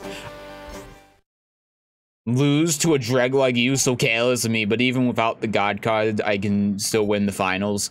I'll win the title of the Duel King that way. It won't end this way next time. You know, wasn't his whole thing about getting the gods, though, after meeting Ishizu? I don't think he'd be that tame about it. Anyway, congratulations. I trust you with one of the gods, Obelisk. Obelisk no Kyoshin. Hey, please use that card and stop my brother. He is trying to exploit the power of the cards to satisfy his desire for revenge against the world. If he were to obtain all 3 god cards, we're all fucked. we will all die. The future has chosen you. Please do not fail. I have obtained Obelisk. Cool. Alright. So now that I've utterly decimated Kaiba, I'm going to load this state, and I'm just going to die.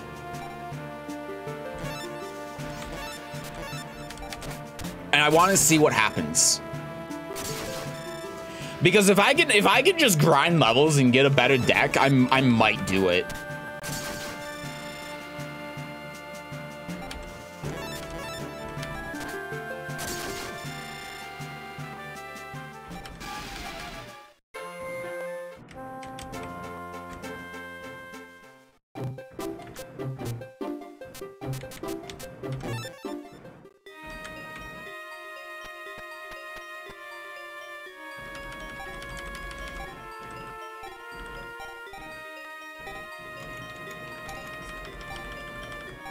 It is a lot of text you gotta go through, though.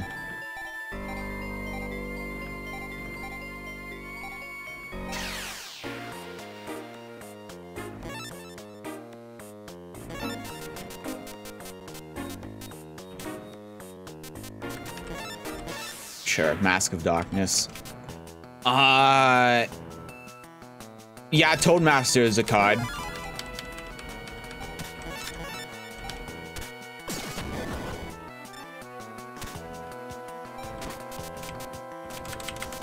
That is a shadow.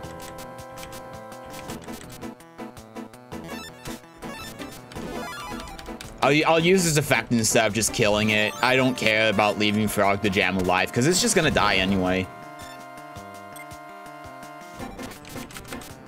Why'd you leave it in attack? That's weird.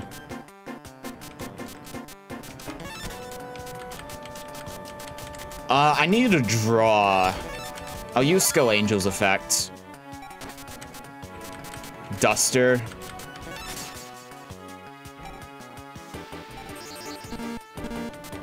Monsters powered down. I mean, that's fine.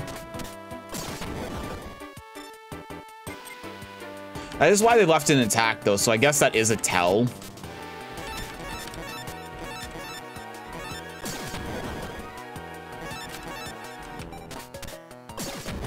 Senju.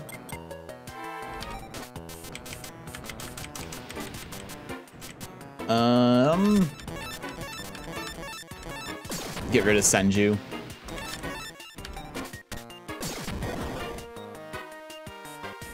See, and that is why I did not summon Kairyu-Shin.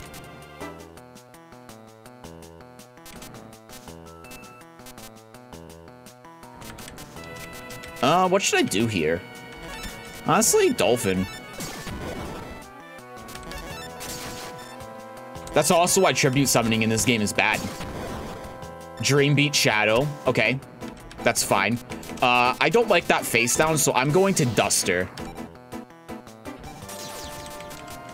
Now, do I summon Warrior of Tradition? No, I don't, because this is a dream, so it'll kill Warrior of Tradition. So let's summon this one. Actually, let's use its effect. Because she doesn't have any thunder. I think that's what kills it, so I'm not worried about it dying.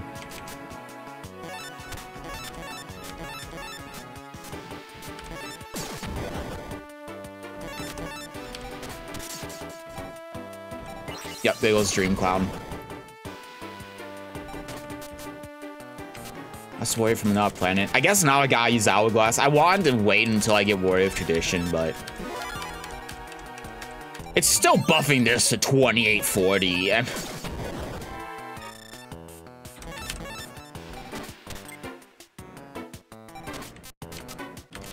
yeah, Heavy Storm does less than nothing. Nice hologram.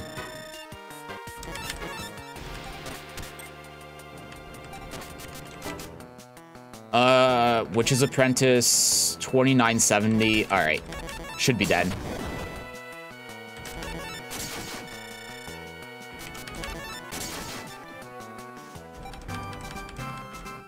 Yeah, and increased it by 30. Oh, interesting. And I got another Cosmo Queen. Ha!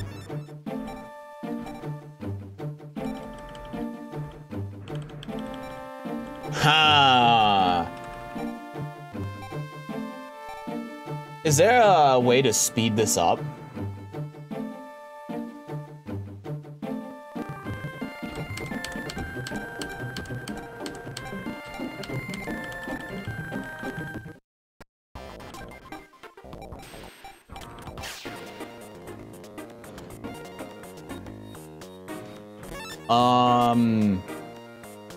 Yes, I don't want to choose an anti because I'm going to die.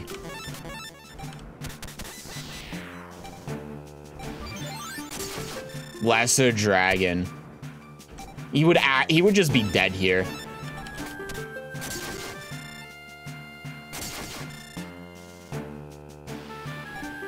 Honestly, you know what? Thinking about it, Nah, you know what? I'm not going to do it because I want to follow the normal progression of the game. This is just going to make me super OP, and it's going to be fun having a bunch of OP cards, but if I really want to do that, then I have the save state. So I'll just reload back here. It's interesting though that you can do that. That is an option, but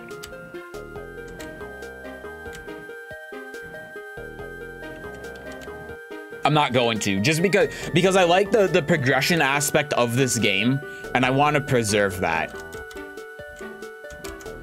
Oh yeah, I have Obelisk.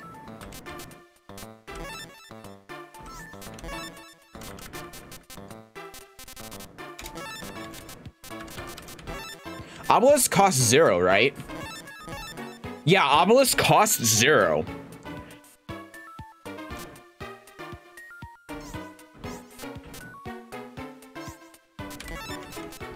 I feel like Obelisk is kind of bad, but it's also better than Skull Servant.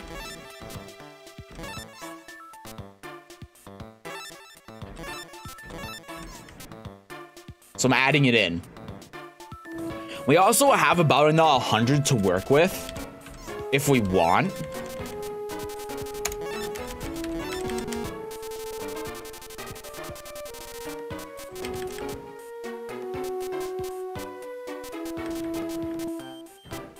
We could get rid of Last Warrior.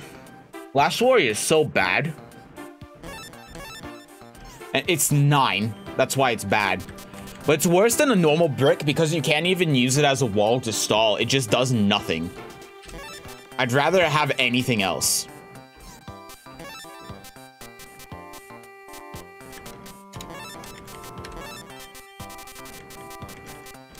We can go a little bit above 100. 195 is asking for too much, but we can go a little bit over 100.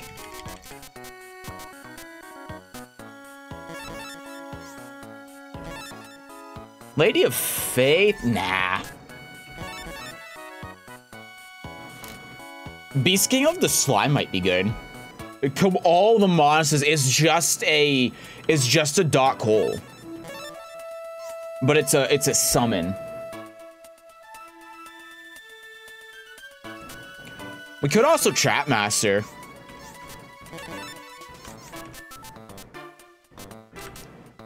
Cyber Shield. I'd be 5 over. Is Cyber Shield really worth being 5 over? Honestly, maybe.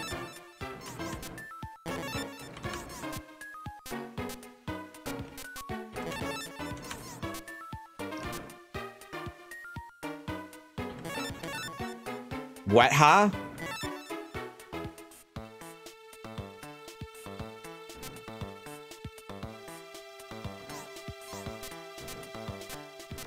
Oh, Dark Magician Girl. Yeah, let's move that in.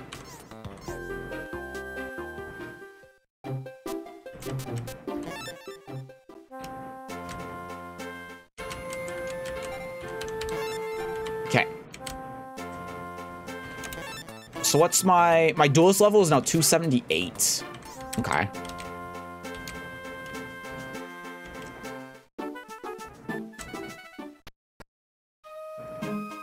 We've been waiting for you. I finally got my 6th locator card. Let's check where the finals are taking place. Is it the stadium, the one that's supposed to be open soon? So that's where the finals are. Let's go.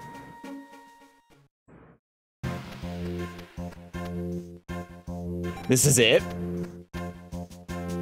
It's awfully desolate. Are you sure this is the right place? You know, I actually thinking about it, I should make a stall deck for Obelisk. A stall deck that summons a lot of monsters on the field, but I don't know really what stall cards I could even use. Really, stall cards are just cards that are really powerful. Oh, you know what I could do? I could get a lot of high defense monsters. I could get a lot of 4-star 2000 defense monsters, and then use that to try to get Obelisk on field. That might be cool. It's Namu. Managed to remain somehow. I think I got very, very lucky. Must be the place. Let's go inside. I like how if you haven't read the manga or watched the anime, Jonochi just randomly calls him Namu and you're like, what the hell? Why is he named Namu? I actually have to go back real quick and go to the card shop because we are about to take off and it's gonna be the end of the game. So, what do we want?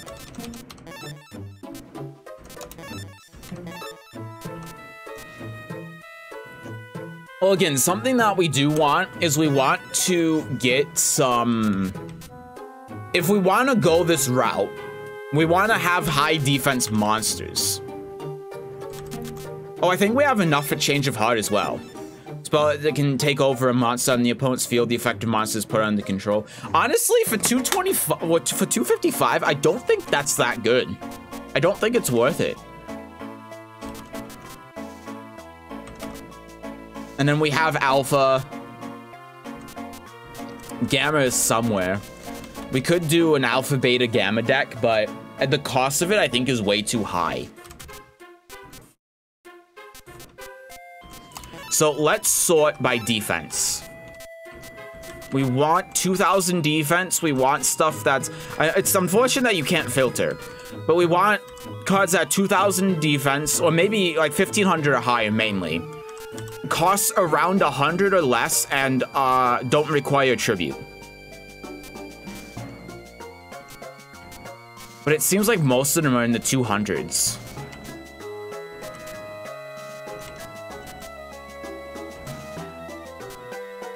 Like 319. Even this is 800, 2,000. It costs 319. So maybe we'd be better off looking for something that's more along 1,500 instead of 2,000.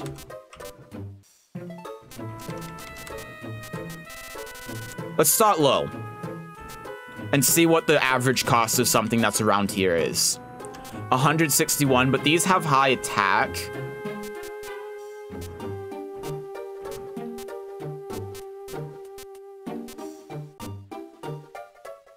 $161, $161.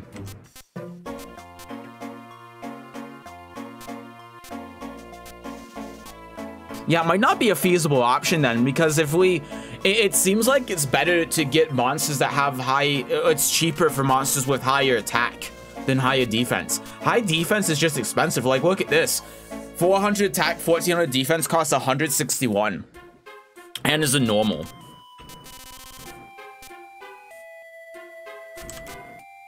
$800 attack, 1,500 defense costs 183. Same with this, 183, which is just too much. Yeah, I think it's better than just keep what we have.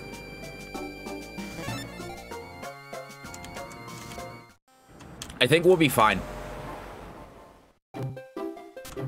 The deck we have now is pretty good and there's not much more room for improvement.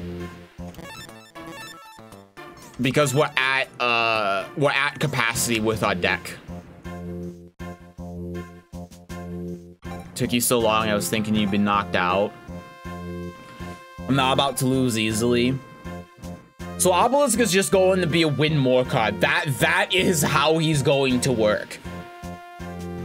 That's the only way I think you can realistically use him, considering the high cost of high defense monsters. Kaiba's here too, so that's 6 duelists. Well, the remaining 2. Cutting it way too close. There's Bakura. I guess they didn't go over the whole, like, he was mortally wounded thing. Didn't know you were coming. Had a late start, was pretty close, I slept in. There's one more. Oh, Shizu's, okay. Do I just need to talk to everyone? It's not on board by then, we'll be disqualified. Just on my way up somehow. I made it this far, though I won't lose. Must have been lucky. Let's both do our best. Yeah. I just have no chance.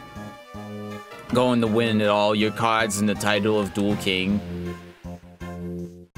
He hasn't appeared yet, that Malik. Wonder if he'll appear.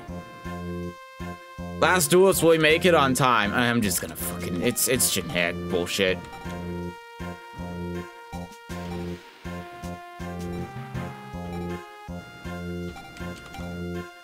Finest, I'm going to win. 1 minute left. Is he not coming?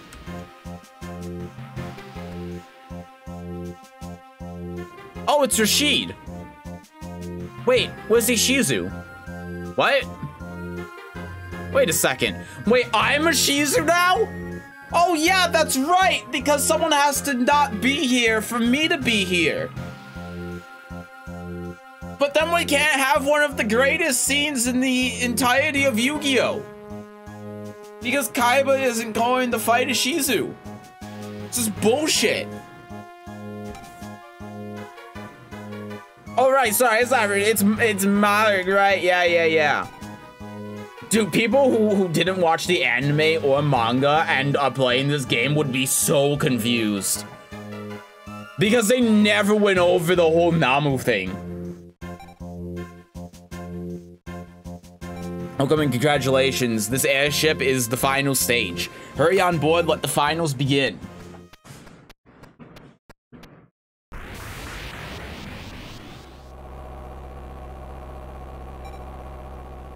Ready to announce the first match. It's Yugi versus Bakura. This is a must-see match. I just hope it doesn't end like before. It's a bit worrying. Alright. How's this gonna go? I'm so curious how they're going to write this. I've been waiting for this time, Yugi. I've come for your Millennium item. Wait, and then who's Kaiba going to beat if he's not going to beat Ishizu to get to the finals and fight Yugi? Am I just going to beat him again? Under the Millennium Rings control. Show me the other Yugi. I'm not holding anything back. Do it. I have to duel with you. Has to be you. The boy is too weak. I'm going to beat you and Malik and make the Millennium items mine.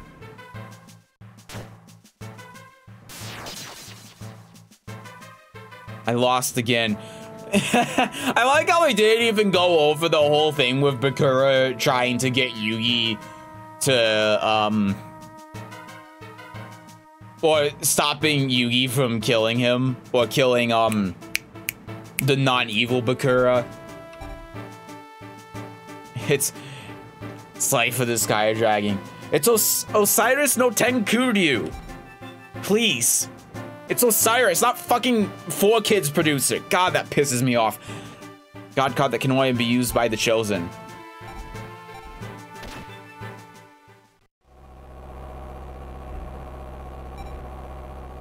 Shall now announce the second match. It is me versus Malik? Oh, Rashid. Right. Is that really Malik? What makes you say that? Millennium items can tell others like him, but it's more or less just a feeling. Just on instinctive level. Hello, are you going to summon Ra against me? What am I doing? Let me save real quick. Be careful, I'm sure he stacked his deck somehow. I'm sure he's... Wait, I'm sure he stacked his deck somehow? What? Sure you stomp that freak, you can do it. See how you deal with him. Be careful. I have a terrible feeling. Don't you lose.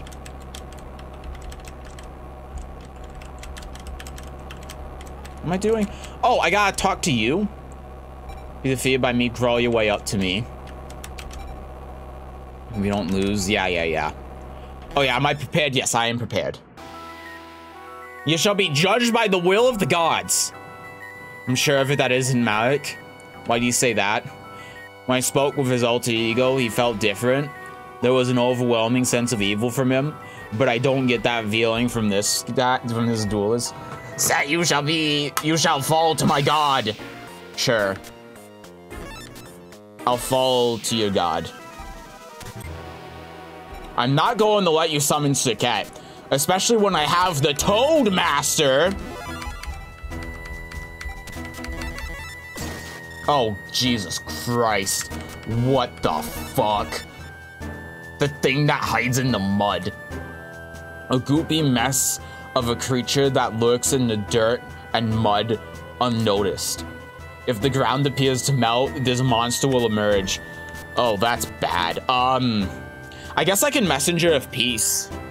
Because he's more than 1500. But do I want to this turn, though? Yeah, I think I do.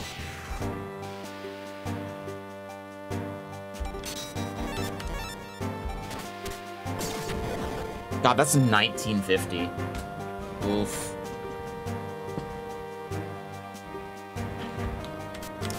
That's pretty bad. Will Shadow Spell be able to kill the Golem? Will that be enough? Because if it is, this does have 900. It should be. Because if it is, then it's the only thing in his graveyard so that I can Monster Reborn it. And then what's he going to do? Yeah, let's try it. Because this will make it go down by 2. 950. Oh, man, that's not quite enough. Oh, shit. I can kill the thing that hides in the mud. This is a permanent debuff. And I can kill the thing that hides in the mud, but if I Monster Reborn it, it's not enough. But if I draw something that I contribute summon, then it will be good. I just don't want to engrave right now, if I can help it. So I'll summon Skull Angel and use its effect. And that gives me Nemuriko, which actually is good because it will put everything to sleep. It'll let me build my board up. Oh God, he summoned Serket. Ah, fuck. Oh God. Oh, I need a Raigeki or a Dark Hole right now. Water Osmosis, a little too late. All right, Nemuriko. I can use the effect. Fuck, this is bad.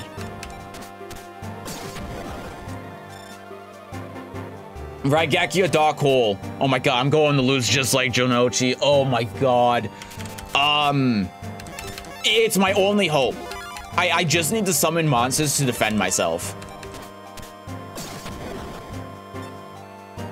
If I can. Oh no, I'm going to die here. Yep. Shit. Oh man. That's rough.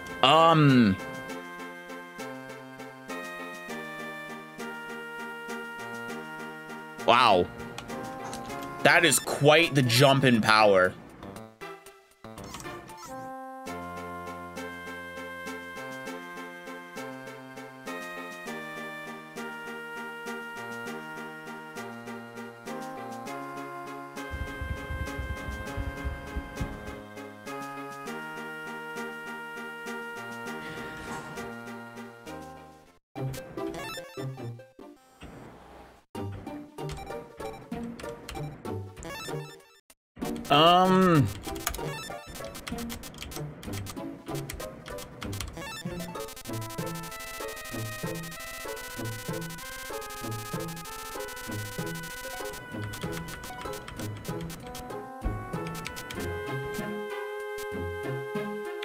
Not Raigeki.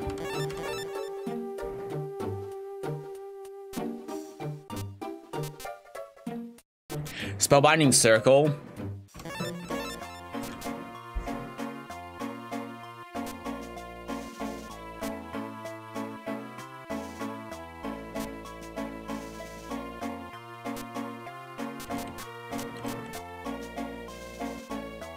Not rides. 2 Widespread Ruins are cheap options for traps.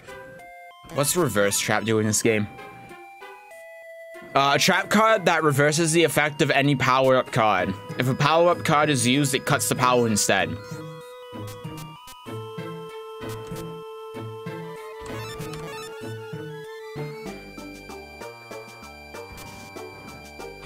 Yeah.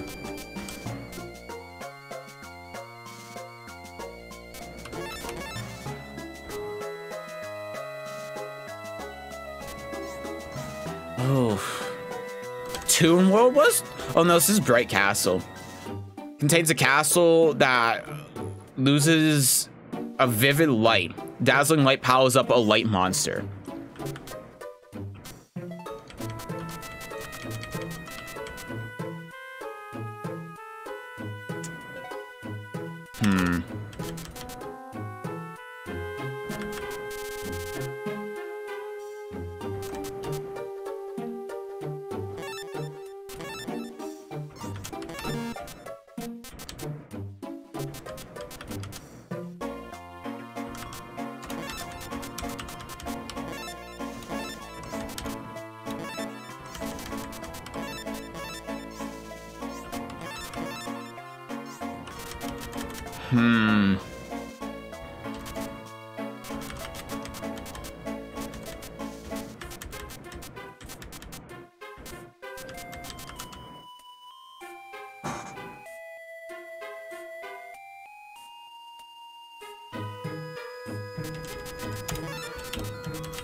Let's see. That 1900 is just, it's really rough to get over. I might want to get, might want to get 3 Umi in my deck to get rid of the field spell.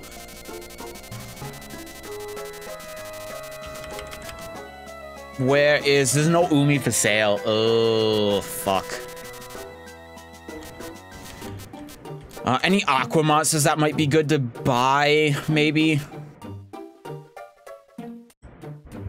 Played Yu-Gi-Oh before. My friends just wanna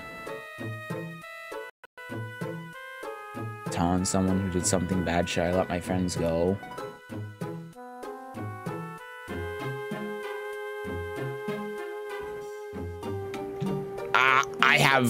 I have no idea what that means.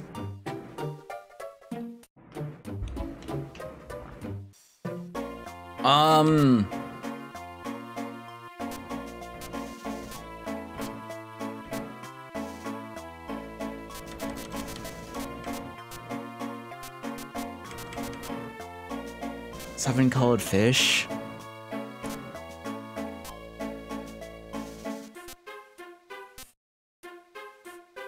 Man, they cost so much. Of course they do though, right? I don't know what to go for here.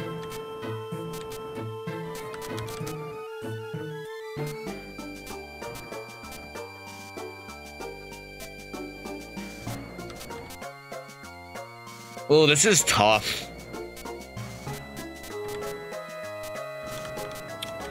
This is tough.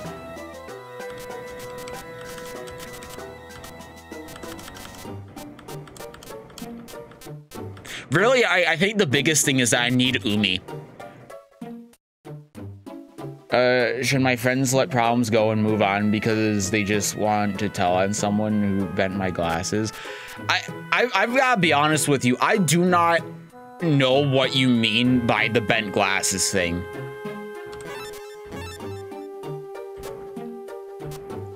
I feel like there's something about it that I'm not understanding because it just I just don't get it. Like, your glasses got bent. Like, I don't see. I just don't understand how that. What's the word I'm looking for? Would create any sort of discourse.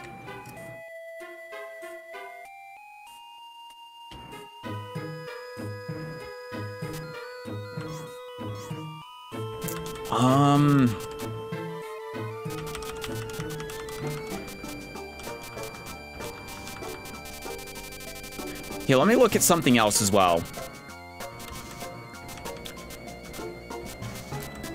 Yeah, so a spellcaster. Let's get Yami. That, you know what? Let's get a copy of Yami.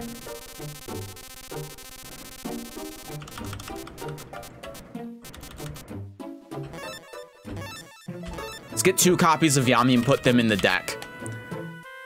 It's just what we need to get rid of the field spell. It's so important.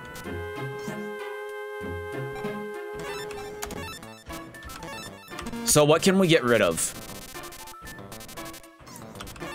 Well, first, how much does Yami cost? I think it was 50.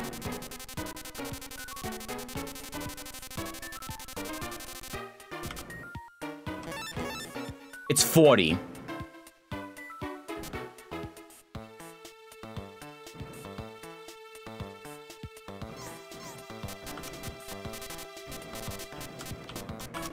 It's 40.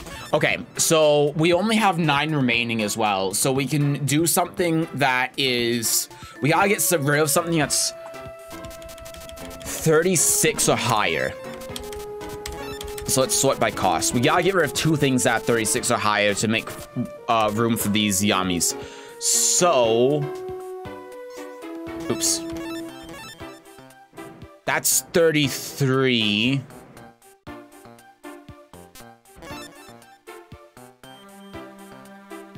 So that'll have us with 2 remaining. So now we gotta get rid of something that is at least 38. These are 33, I remember.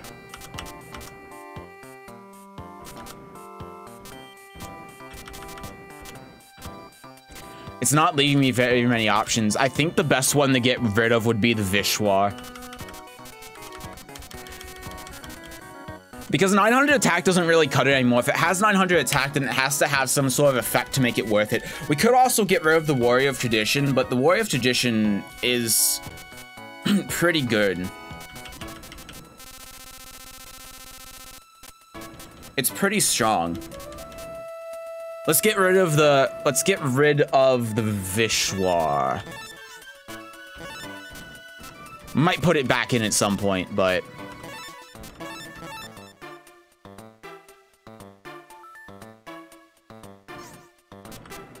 oh wait, I have room. Hold on. Let the prom go because they just want me to tell somebody that I bent. Because they just want me to tell someone that somebody has bent my glasses. I'm really mad at my friends. Oh, I understand. Someone else did it, and then they. But like, who? But who do they want you to tell? The police? Like...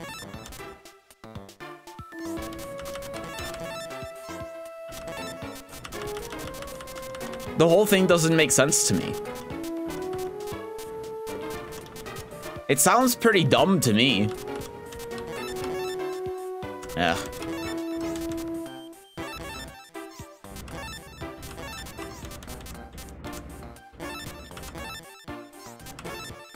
That's enough. Oh, but that's a tribute. Eh. And that's 2 over. And I don't have the patience to micromanage right now. Oh, this is a shadow. Okay, yeah, we'll leave it there then. I think that's fine. The field spell is the biggest thing that we have to worry about. So as long as we have the field spell, then that should be fine. All right. Back to the stadium. Let's try this again. Oh, go to the roof. Hello, I have returned. I wish to not die this time. I shall be judged by the gods. Judge me, gods. I like how it doesn't care about low rarity antis anymore. Invigoration was activated. It powered up a monster.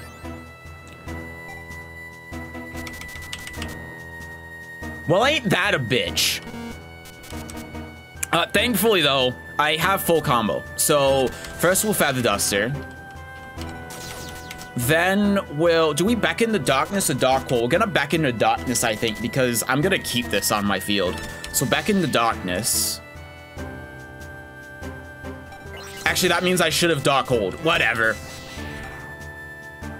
get Monster Reborn, summon the man-eating plant, and then kill him.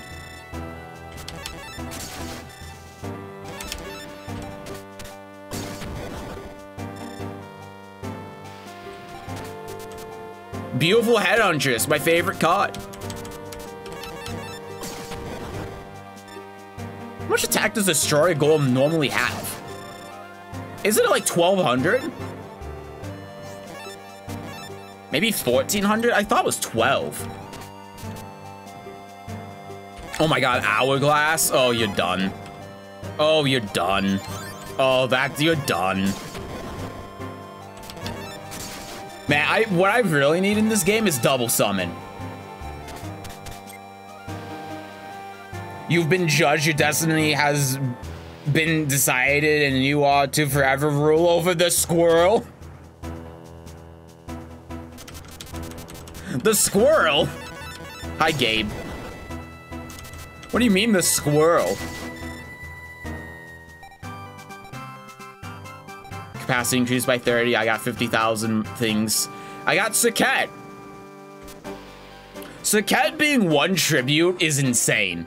This might be the best card in the game. It does cost 279 though, which makes sense. The Fool lost. The gods have forsaken me. Master Merrick. What's with this weather? What's happening? You didn't summon Ra though. Why is... He wasn't the rightful owner and yet he used it? No, he didn't.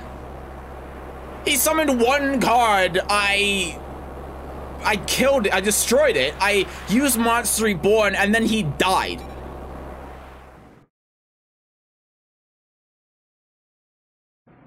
Very astute of you, Yugi. Namu, you're Malik Ishtar. People would be so confused. Correct. He is but another of my loyal puppets. I had assumed his guise to get closer to you. It allowed me to brainwash your friends.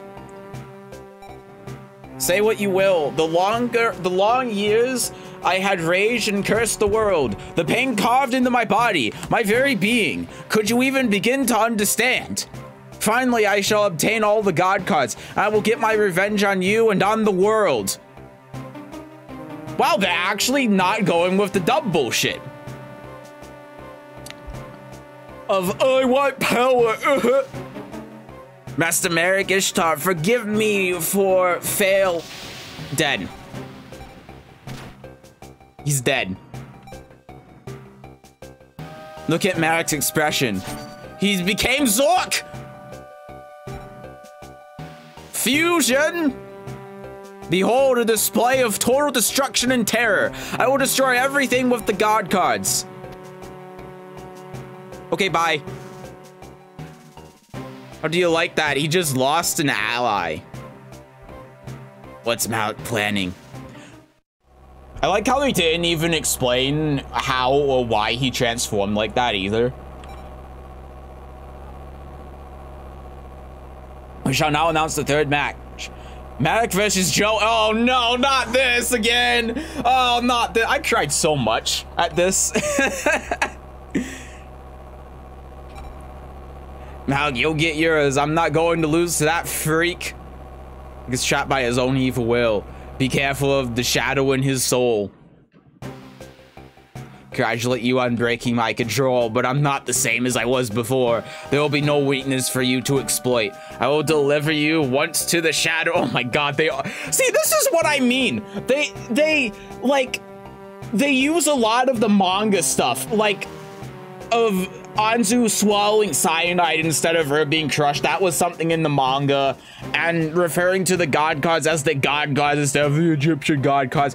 But then they used the shadow realm instead of Seven just saying, hey, Jonochi, I'm going to fucking kill you, and I made a deck to torture you to death.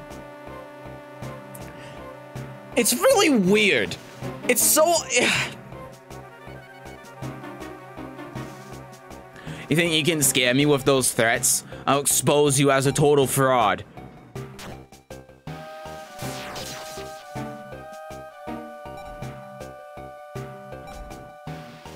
Let fear overwhelm you in the land of the shadows. You killed him! What are you... What are you up to? My objective, I have no such thing. All I seek is to destroy all except myself.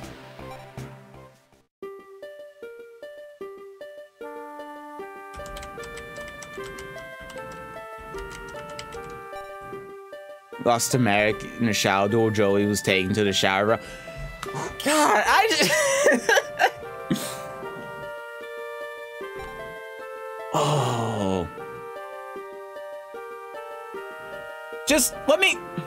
If you don't actually know what happens, hold on.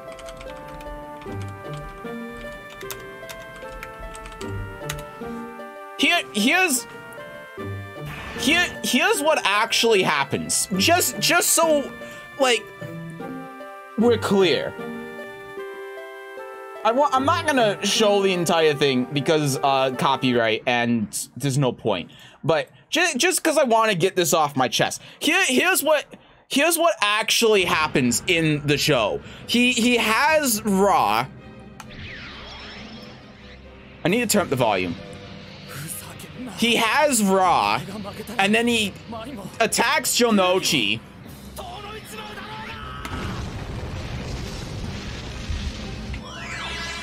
And then because of the rules of the Dark game, his soul is attached to the monster that he has on the field. So he's fucking dying because a god just attacked him. He is burning to death. And Malik's fucking crazy. And he's dying. He's still dying. Malik is doing this for as long as possible so that Jonochi feels as much pain as possible because he wants to kill him.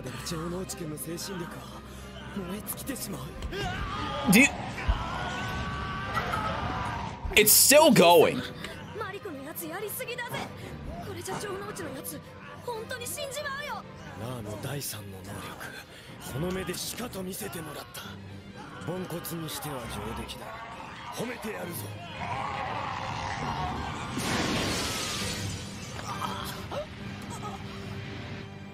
So how long was that? A minute.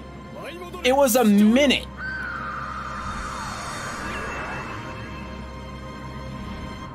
Right? And then we all know the whole thing. Jonochi is alive, and then he has the thing, but then he fucking dies. And he stops breathing. He's not breathing. He's actually dead. He's actually dead.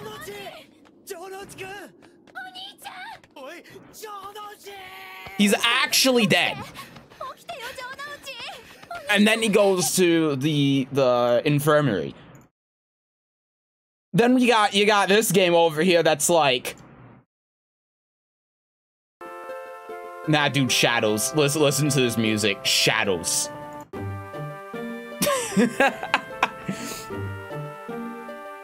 This is why the dub is shit. This is why the dub fucking sucks. Oh my god. This is why the dub is a heap of fucking garbage. There's nothing wrong with him physically. He's not breathing. Home and the doctors are baffled and hopeless. Anyway, hi Bakura. Malik's dark power. I can't do anything to help, but I'm sure you'll win. Yeah, okay. Odion. His name's Odion and not Rashid? Well, that's fucking stupid. Because he's named in the original after one of the 99 gods of Islam. That was the point. And I don't remember exactly what his name means, but it does have a meaning that reflects the character. And then this is where the dub comes in again. Nah, dude, fuck the name Rashid. Let's name him Odion. Let's name him Odion. It's not even an English name. They didn't. There's no reason for them to change it. But nah, dude, not Rashid. Odion. Why? It's so stupid. 4 Kids is so stupid.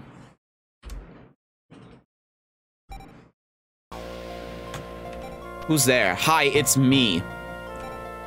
You'll suffer the same fate as Joey. Prepare for your fall. Okay. I would like to go to the first floor. That was a weird sound. All right.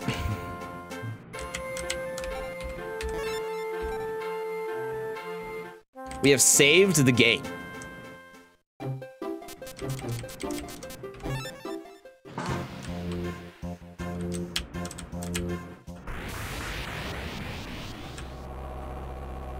Let's go to floor 2. I'm assuming that's where they'll... No? Oh, roof. I guess we're already ready. No?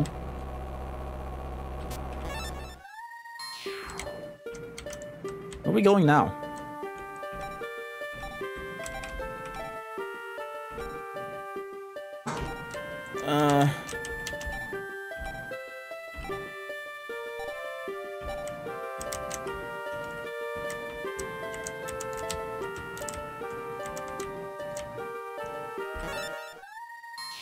Where do you go from here? Oh, here. 4th match. Kaiba versus Mai. Oh, that's a weird one. Show you for looking down on women. This is also weird because at this point, Mai was pissed at Jonochi. And she had this whole thing where she was like, no, I can do this by myself.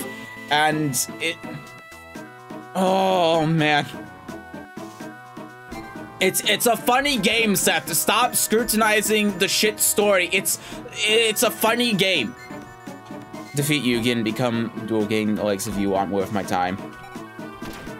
I'm so sorry. See, she wouldn't be saying this shit because, oh my god. Oh, it's painful. It's so painful how bastardized this story is.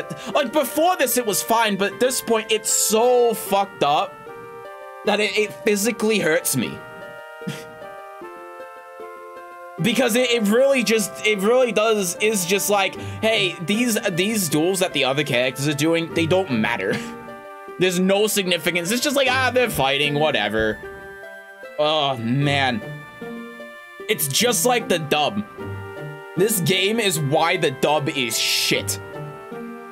It's so fucking bad. The dub is so bad. Please, please, if you have never watched the original Japanese version of the anime, watch that. If you have only watched the 4Kids version, the 4Kids version is fucking awful because they completely change and bastardize the entire fucking story, and it's an incoherent mess. It is not just a case of small censorship on like pentagrams and stuff, and changing some of the names to make them English, and, you know, English voice acting or whatever, which is actually, you know, the voice acting in the 4Kids version is actually not that bad, but it's not that. They changed the entire story because the story isn't kid friendly, and it's awful. It's fucking dreadful. Just please watch the original, please, for fuck's sake. God. The like the 4Kids version is like what's happening in this game right now, and it's fucking, it's it's making me mad. It's making me mad, and the reason it's making me mad is because most people don't realize that, so they only watch the 4Kids version, and they're like, oh yeah, the show's like shit, and it's just like trying to sell the card game. And that's what the 4Kids version is, but the original, when it was written by Takahashi, and it was written before the card game was even a thing, and the card game just serves as a way to move the story forward, but the story doesn't revolve around the card game, and the original story isn't made to sell the fucking card game. That's why the original is so good, because it has an actual story, and the card game is secondary to the story itself. That's why the rules don't follow the rules of the actual physical card game, and it's a good story, and it's really fucking well written. And the 4Kids version, just like, it's like taking Mona Lisa and then using a fucking Sharpie and putting a mustache on the Mona Lisa, and it's shit. It's so bad, but but most people in the West have only seen the 4Kids version. The 4Kids version shit, so like the anime shit, it's for kids, and it's not. But they never give the original a chance, because the 4Kids version is so bad, and they think it's like the same thing, and they don't realize that's a completely different show. It's completely different. It's like fucking comparing Peppa Pig to JoJo. But then Peppa Pig has a JoJo episode, and then you watch that Peppa Pig episode because your kid watches it, and then you're like, oh, JoJo's a kid's show, so I'm not going to watch it because I don't want to watch a show for 7-year-olds when it's fucking JoJo's Bizarre Adventure. That's what it is. Anyway. Hi, Mokuba. It's the power of the shout. See, that's just what I mean. Oh my god. Although in this case, it's actually not wrong, but fuck, it's just like it's undermining the severity of what actually happened. It's downplaying the severity of what actually happened. Oh yeah, Joey just passed down. He's in a coma or something. Oh, the shadows, the shadow realm. Oh. Nah, he fucking died. He actually died. God damn.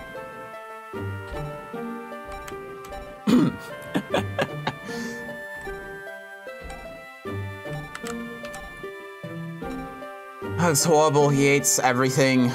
Yep. Can I leave, please? Like, am I allowed to leave this room? Mokuba? Be there in 10 minutes? Okay, good. Christ. What are these ruins? We're gonna have a 4-way duel?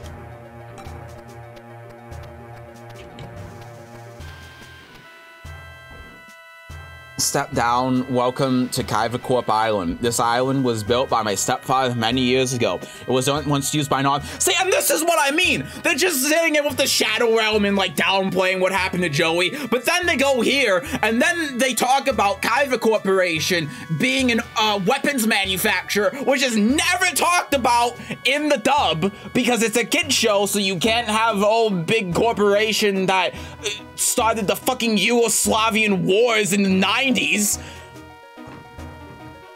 which actually happened. You can't fucking talk about Yugoslavia in the 4Kids version. But then here, oh yeah, you know, Kaiba Corporation, you know, we have the Shadow games, but yeah, Kaiba Corporation, yeah, they sold weapons to Yugoslavia. They sold the weapons to Bosnia and Serbia. They encouraged them to fight each other. Kaiba Corporation caused that. Well, it's so weird. It's so weird.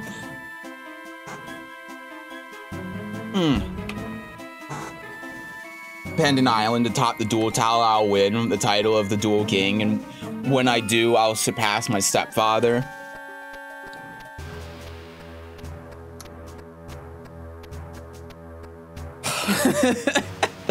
The Dual Towers dance among them. I'm having like red flashes. My vision is going red as I'm reading this. I'm sorry. I'm losing my mind.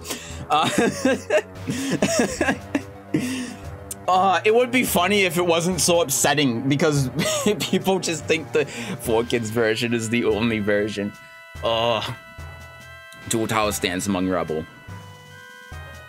I'll stop. I'm sorry. I could keep going, and you know I could. It's my favorite anime, okay? It's my favorite show. That's why it makes me so upset. It's so good and it's so well written. It's my favorite thing. And like, if I try saying anything and recommending it, people are like, oh, it's like a kids show that's there for marketing to sell the card game. I'm like, no. Oh, Shadow Realm. No, it's oh, it's so aggravating. You can't even talk about it. Because of 4Kids. Ugh. I fuck 4Kids. That's what I'm trying to say. Fuck 4Kids. God. Fitting tomb marker for your sword. You scared of getting a haircut? No. I'm just lazy. They're also closed today. No, actually they're not. They close early today. Well, they're closed now. I'm probably gonna get a haircut next week, I think.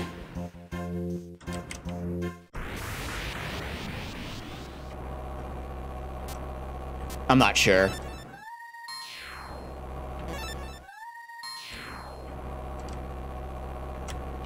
What's happening? Oh, I went to the airship instead of the island. My bad. Okay. There's the island. Welcome, duelists! We shall now proceed with the semifinals of the Battle City tournament. Out of the 4 remaining duelists, only those 2 winning their respective matches in the tower will move on to the final duel atop the tower. Now let's begin. In the first semifinal matchup, Yugi versus Set. Versus me? Oh, okay, that's weird. I thought like the final fight would be against Yugi, but fair and square. Okay, I am ready.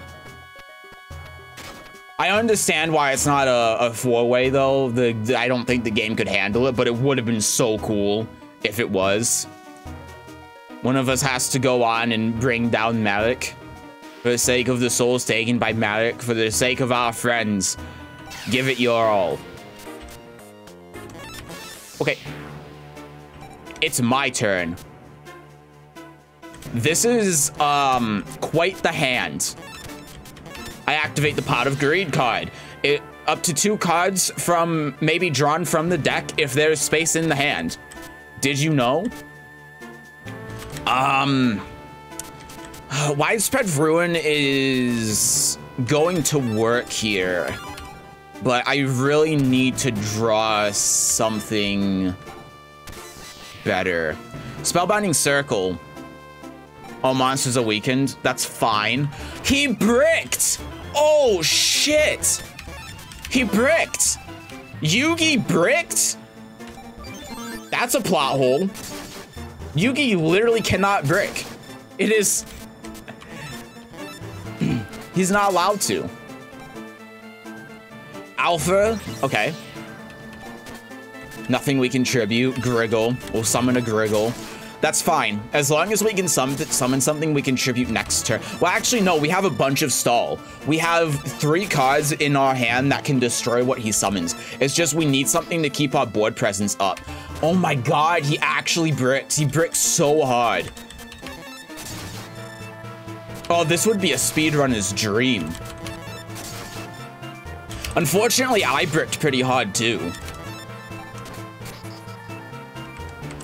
He's just discarding cards from his hand. He's dead. Yugi bricked? And he bricked for however many turns, no less.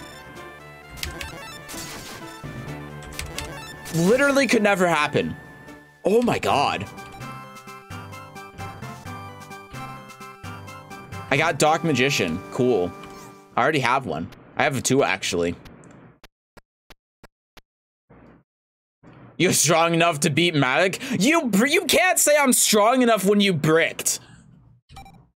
Take this God card. Use it to defeat Malik. I have Osiris. Cool. Announcing the second semifinal matchup. Malik versus Kaiba. Oh god, wait. Malik is going to beat Kaiba? Oh, man. If this duel actually happened, it would have been such a cool duel, though. This would have been such a sick duel. It really makes me wish that there was some of that Takahashi wrote some what if duels, like what if Kaiba fought Malik, or like what if Mai was able to use Ra or stuff like that. Solid vision system.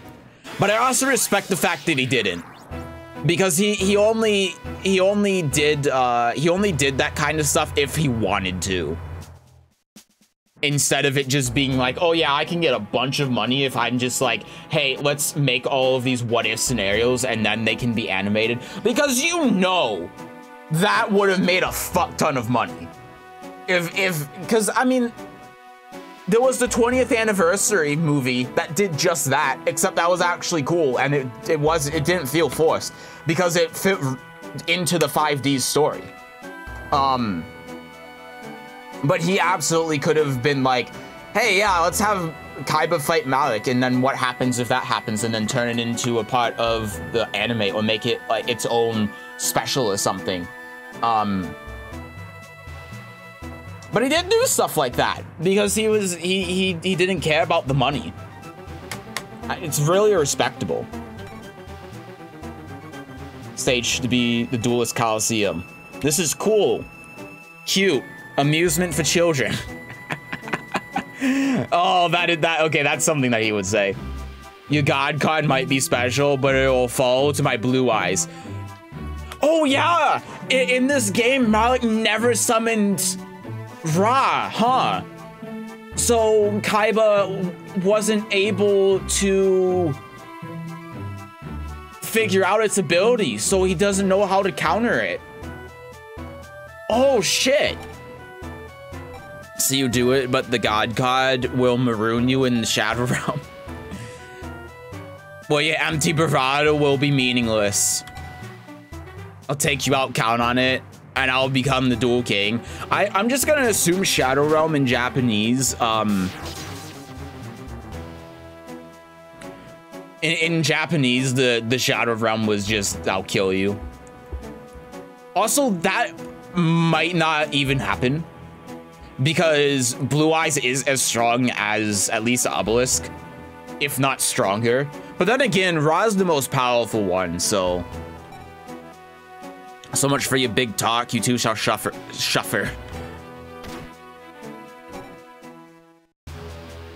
The final duel.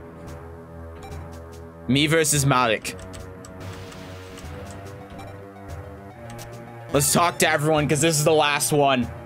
If Malik were to get all of the god cards, everything will end. I believe in you. Oh god. Anzu, we have to go back together, all of us. This is it. Are you ready for this? Gotta be, man, gotta lay it all on the line. You have to beat him. You won't wake up. I'm begging you. Okay. I'm ready. I'm ready, Malik. The end has finally arrived. In the world of Tomb Keepers, I grew in the shadow. What are you talking about? It was darkness of eternity from which none escapes. My former self loathed that darkness, but no longer. Darkness is my true love. And so the world shall be turned into darkness. All life shall experience the despair I tasted when you fall, and the Egyptian god cards become mine. They kept saying god cards, god cards, god cards, and then randomly the Egyptian. This world shall be no longer. Okay.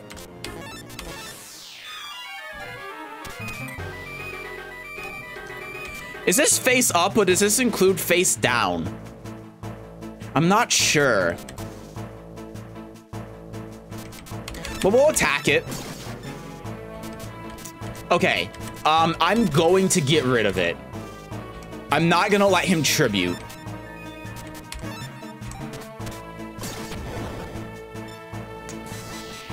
That's not great. Oh, no, that's really not great. Well, I think I lose. Oh, no, he tribute summoned the Beast of Talwar. Oh, you moron. Okay, let's get lucky. We have a 1 in 3 chance. Let's get lucky. Oh my god. It actually, there is a distinct possibility that it might just be the last one that was killed. I don't know. But either way, Malik just lost. Because of that tribute summon. See, this is why tribute summoning in this game is bad.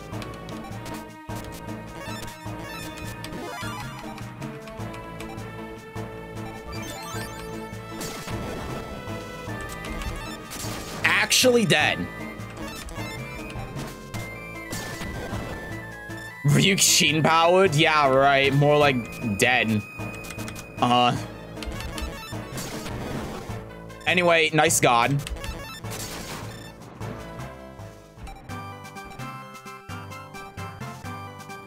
About 500,000 was obtained. The god card lost. I, the dog, all into darkness. I got the winged dragon of Ra.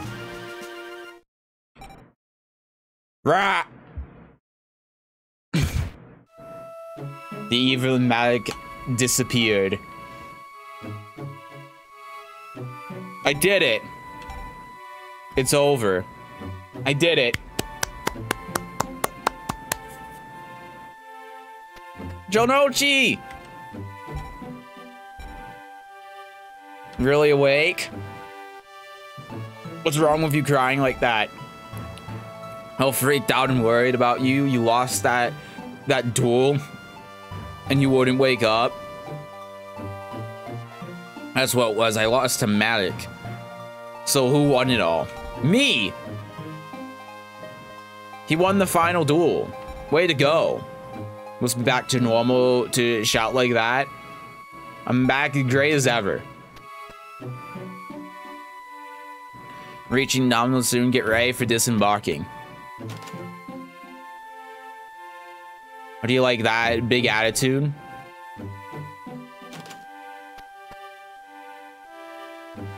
Almost forgot I had this to say. Give me our real cup, thank you. Yeah, no problem, dude. Is that it? Did we finish the game? You have done admirably. I gotta move over here so you can read. Thanks to you, Malik has been thwarted from bringing his cruel design to fruition. Now, may I ask for the return of the god cards? They gotta go to Yugi, though. Grateful for that you have done. The evil has departed from my brother's soul. We owe it all to your selfless sacrifice. I have been witness to it all, your courage and your friendship. They shattered the evil from the shower. Oh, wait. Oh, actually, maybe because Yugi lost, that proves that maybe he's not the true... what's the word? The worthy wielder of the god cards. So maybe he can't have them. Shall recover, never again appear before you. Farewell and thank you. Yeah, she just left without explaining anything to Atem or giving him the god cards. Weird. Wait, so then what happens in the story then? What does Yugi do? What does Atem do? You saved me. Don't worry about it. You made it because we all worked hard together. That's true.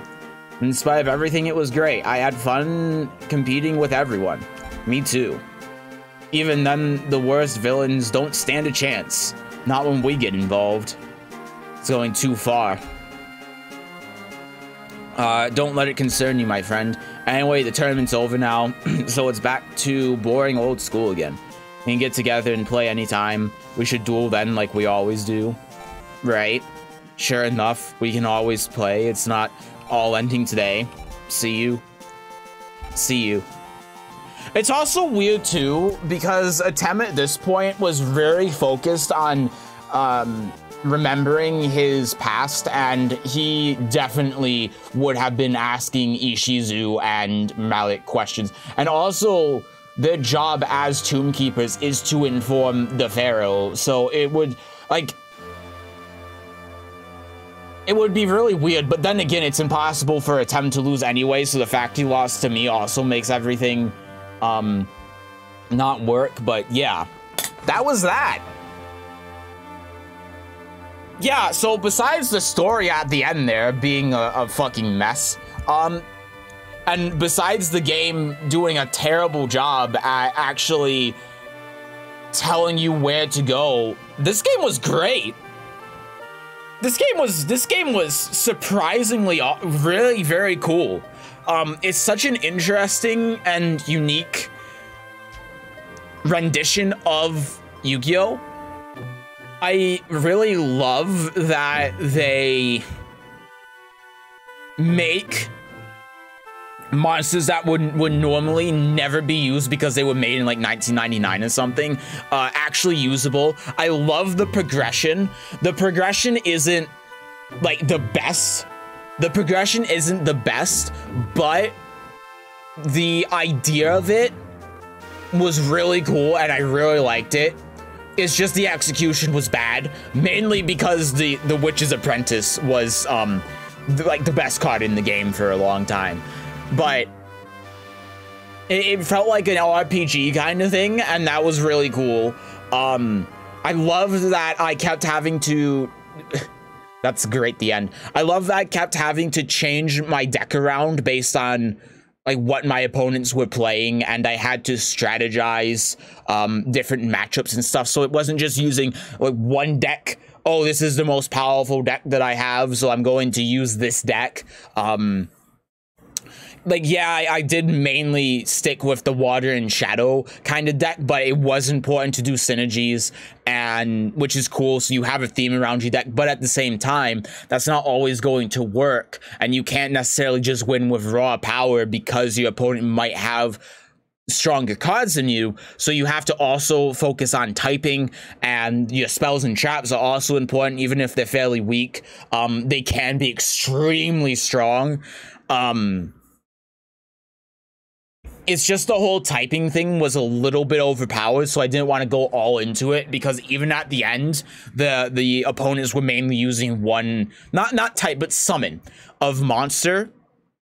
And because of that, I could just be like, oh, you're using water, let me make a bunch of thunder cards, and then you can't do anything, and then I summon one card and win the game, and stuff like that. That wasn't great, but again, it's the ideas in this game. The ideas that they had in this game are very ambitious, and they're very, very cool. It's just a lot of the execution wasn't that great. But a game like this, I think would do really well if it was remade. I would love to see a remake of this kind of game with this kind of progression. It was very, very cool. Such an interesting take on the game. Yeah, and it was also easy. That was the other thing I wanted to say. It was also way too easy. It was very easy for me to just go like, okay, I summon a monster and then hit the thing. You know, that's the problem.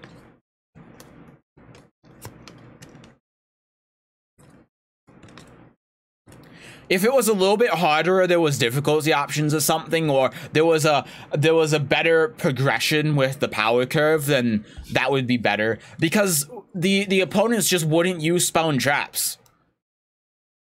It was only Malik that used Monster Reborn once, but I was never scared of running into any trap cards or stuff like that, because they were just non-existent in the game. The opponents didn't use them. They would just like summon big monster or set small monster, and that was it for the most part, so you could kind of autopilot it. And I only lost twice in the entire thing because of that. So a little bit better on the difficulty would have also been nice, but yeah. Great concept, good game, just poor execution, but Very cool. Very cool.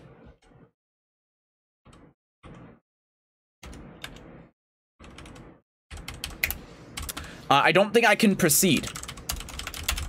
We are stuck here on whatever this is.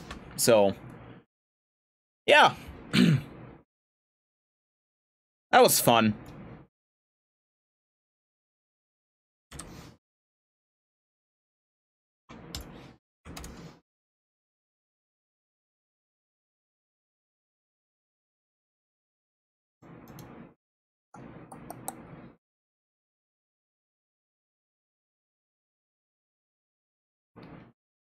All right.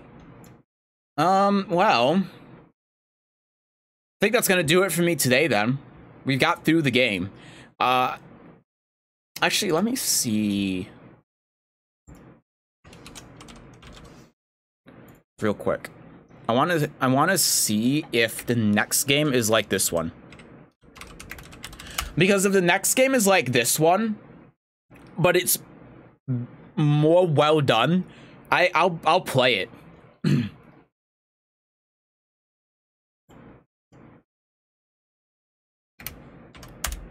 I really want to play another version of this, but just better executed.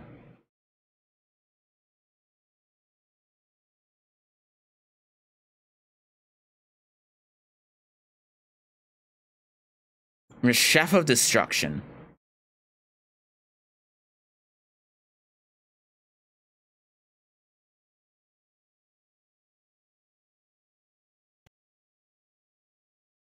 It seems like a similar thing. Yeah.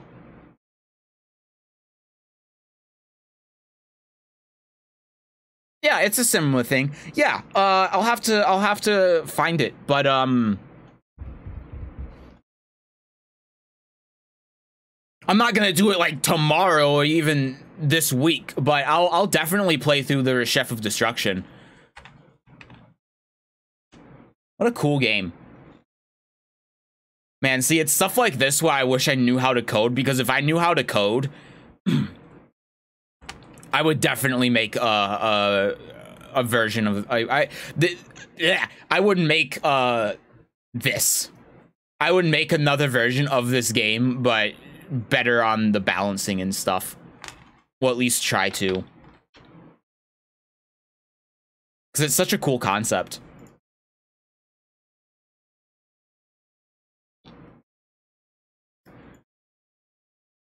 Alright, yeah.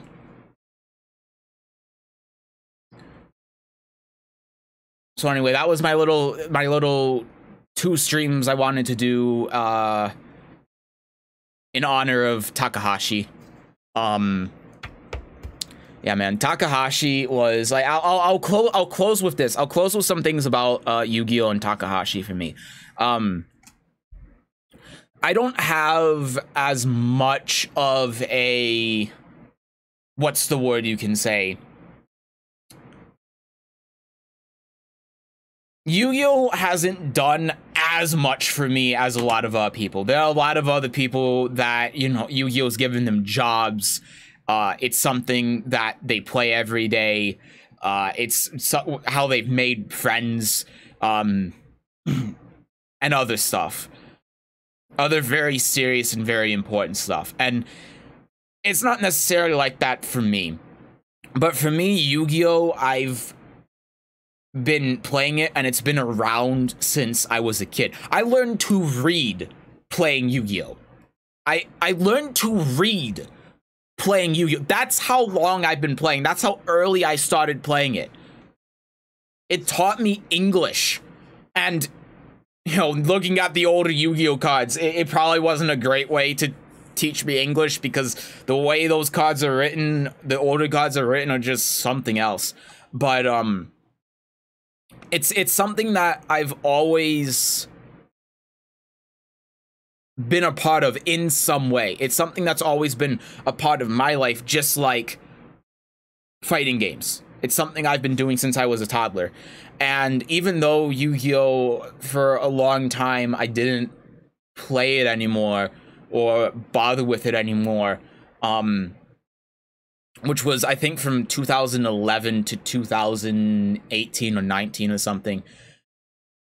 I got back into it, and really I got more into it with the anime and Master Duel, which was last year. I started looking more into it and trying to understand it more in 2018, but it was just so difficult to play because the TCG is, one, so expensive, and two, it's so complicated nowadays. But Master Duel was able to change that and allow me to actually be able to play and enjoy the game, and it's one of my most played games on Steam now. I love Yu-Gi-Oh! Yu-Gi-Oh! Is so much fun. Even if I don't like the Master Duel format, Yu-Gi-Oh! Is still a great game. It's a lot to get into, but it's still a great game. And I've been enjoying it a lot, and it's made me go back and find some of these older cards that I have, like, you know, my old Uriah, or like my super old Mirror Forces, or my Mystic Elves, or my Trap Holes, my Ghost Tricks. I love Ghost Tricks. Ghost Tricks is my favorite archetype. What else do I have? I have an Obelisk the Tormentor. I got this from a Jump magazine in 2009 or 10. And I found this. And this I'm going to keep forever because it's one of Takahashi's cards. It's never something I'm going to let go of.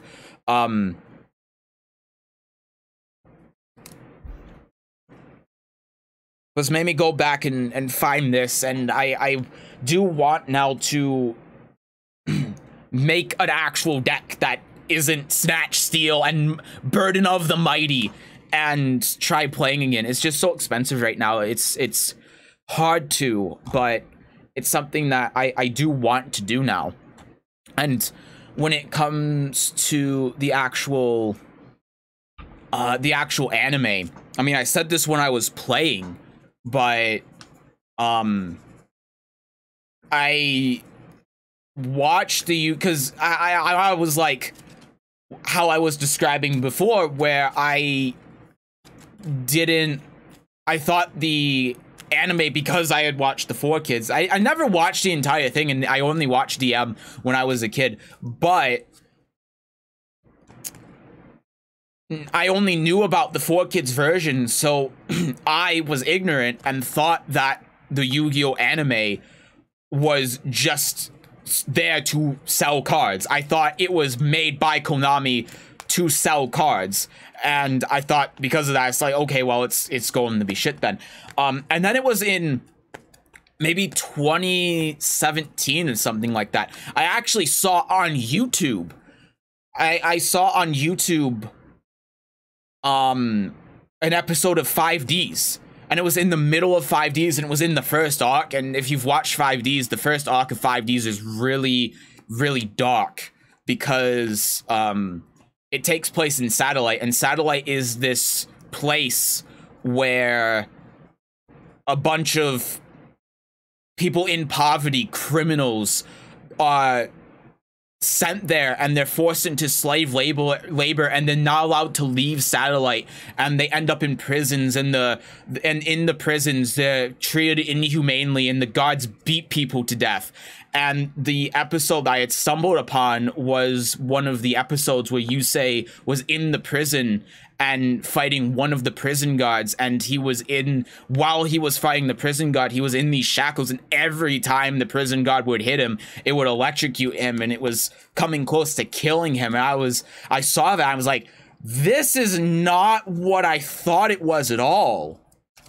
So it made me watch the 5Ds anime, and the 5Ds anime is great, and it completely changed my view on the whole thing. So then, last year, I ended up watching the original DM of Yu-Gi-Oh! And, it's my favorite show. The original, Takahashi is a fucking genius. The original Yu-Gi-Oh! Anime, if you watch it, it is nothing like 4Kids. It is a completely separate show. And 4Kids is just dreadful because, like I said earlier, 4Kids goes beyond like having bad dub voices. And again, a lot of the dub voices in the 4Kids actually aren't bad. But it goes beyond that and the censorship and having to force lines because of lip flaps and stuff like that. But the 4Kids show is marketed towards 5-year-olds to market and sell the game. That is its purpose. It does not have a story. The story is irrelevant in the 4Kids version. It is not there for the story. It is there to sell the card game. That is the purpose of it. And because of that, the story is thrown to the wayside and is incredibly censored and is just an incoherent mess so that it can be on Nickelodeon, Cartoon Network, or whatever, and parents won't prevent the children from watching it, so the children will watch it and then be like, I want to buy the cardboard, and then they'll buy the cardboard. The original wasn't like that at all, because Takahashi made the story before the card game was even a thing. If you go back and you really watch Season 0, a lot of the things in Season 0 happen in DM, even in later episodes, like episode 150, 160, the same sort of things happen. And it's because a vast majority of the story in DM was made and designed by Takahashi before the card game was a thing. You can really tell, especially when you go to the end of it and then you come back to the beginning, because a big thing about the original show and what makes it so ingenious is that the show is about this kid who gets this mysterious Egyptian item, and it's a puzzle, and he has to put it together, and then it creates this new mystery and this new puzzle about this pharaoh who's been dead for thousands of years and trapped inside this puzzle and has to regain his memories. And in order to do that, you have to collect new puzzle pieces, being the god cards and these other millennium items, to be able to understand who the pharaoh is, where he came from, what he did, and how to release his soul into the afterlife. But at the same time, that also extends into the show itself, because there are a lot of parts in the show that are not explicitly explained that you have to piece together yourself to get a full understanding of the story. Like a small one, it's hard to piece these together without spoiling anything. But one of them is like the heart of the cards. What is the heart of the cards? And the heart of the cards, if we go back to like ancient Egyptian beliefs, there's this idea of the Ba, and the Ba, and this is real ancient Egypt, by the way. This isn't just made up in the story. The Ba is this life force that's given to all things, whether living or dead. And that I'm doing a terrible job of explaining this, but that also applies to the cards. The cards and the monsters themselves have a life force inside of them. And if you believe in your cards, your monsters, your deck, then they will respond to you and they will assist you in winning. It's a part of what makes the game in Yu-Gi-Oh! Not based on luck. It is an actual battle between two people. It's not just, oh, you know, I top decked this shit card and now I lost. It's a legitimate battle, and it relies on your connection with the monsters, because your monsters are real, tangible beings. There's another one. This is a slight spoiler, but there's another one where in like episode 15, Yugi, the normal Yugi, and Shadi go into the Millennium Puzzle and into the Pharaoh's mind, and the Pharaoh has full control over it and can start dot games, shadow games, or whatever, and and they end up stumbling across this area that houses all of these monsters that the Pharaoh has a direct connection with. And one of them is the Dark Magician. And so while they're in there, the Dark Magician comes out and tries to kill them. But then Yugi comes out and says, no, we're not trying to steal anything. Leave us alone. And the Dark Magician agrees to that and then leaves him alone. And Shadow's like, how the fuck was he able to do that? And it never gets explicitly explained, but the answer is that the Dark Magician in ancient Egypt was a real human who served under the pharaoh Atem, or Yugi, and he ended up dying and fusing with the creature that he controlled. And when he did that, he swore to serve the pharaoh for eternity. So when he is in the pharaoh's soul, it's because when he did that, he also made a pact to protect the pharaoh's mind and the pharaoh's soul. So that's why when they invaded, he showed up and tried to get rid of them. But he left them alone because Yugi is the soul of the pharaoh. And that never gets explained, but there's stuff like that throughout the show, and there's a bunch of stuff too that's also connected to ancient Egyptian mythology, whether it be names or events. Like the Osiris myth, the conflict between Osiris and Seth and Horus is very prevalent throughout the entire show. That's why Yugi has Slifer, because Slifer is Osiris. And at the end of Battle City, he ends up fighting Kaiba, who is Set, and he ends up beating Set with Osiris. And then if we go back to ancient Egypt, when Kaiba / Set became pharaoh, he took the Millennium Items and the God Cards and he scattered them because he wouldn't allow them all to become collected together. And it's just like the Osiris myth, where Set killed Osiris and then scattered his remains across Egypt, because Set became pharaoh after Atem, who is the one who controls Osiris. So, well, he controls all of the gods, but specifically later he controls Osiris. And there's a lot of very cool and very smart parallels to Egyptian mythology as well. And a lot of that stuff just goes completely unnoticed because of 4Kids. But it's just some reasons why the show is so brilliant. It's the manga is so brilliant because it's just everywhere in the show, whether it be like events or names. You can know the ending of Yugioh and then come back to the beginning, and there are so many things that completely, like, your perspective on it completely changes. And it's because Takahashi knew what the ending was going to be before he wrote the beginning, I'm sure. It's so smart. It's brilliant. The show is brilliant. The manga is brilliant. And that's why it's my favorite anime. It's incredible. It's my favorite show just in general. It's lovely.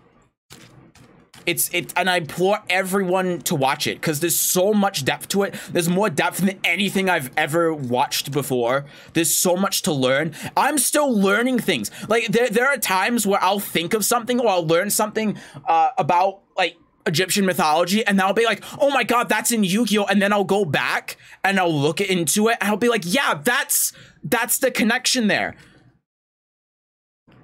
It's just like a year later, I'm still learning about things where there are parallels between the show and Egyptian mythology. It's incredible. It's incredible. And again, this is all just one aspect. There's so many more. Like I can even get into the names. Like Rashid, who's the guy who has the tattoo on the side of his face, who's with Malik.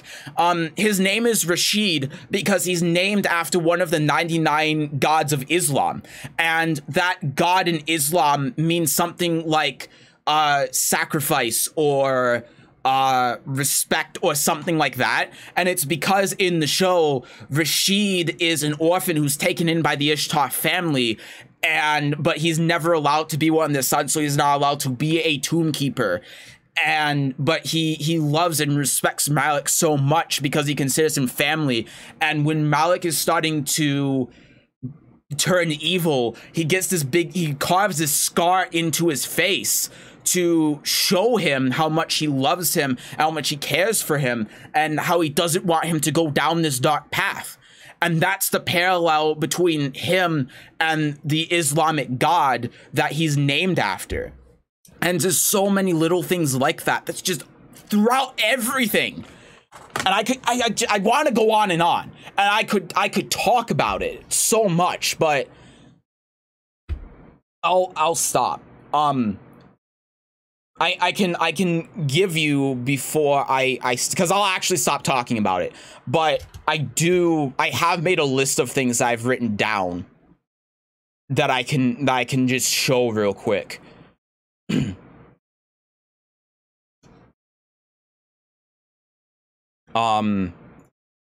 Yeah, so this is a notepad of the stuff that has those parallels that I found.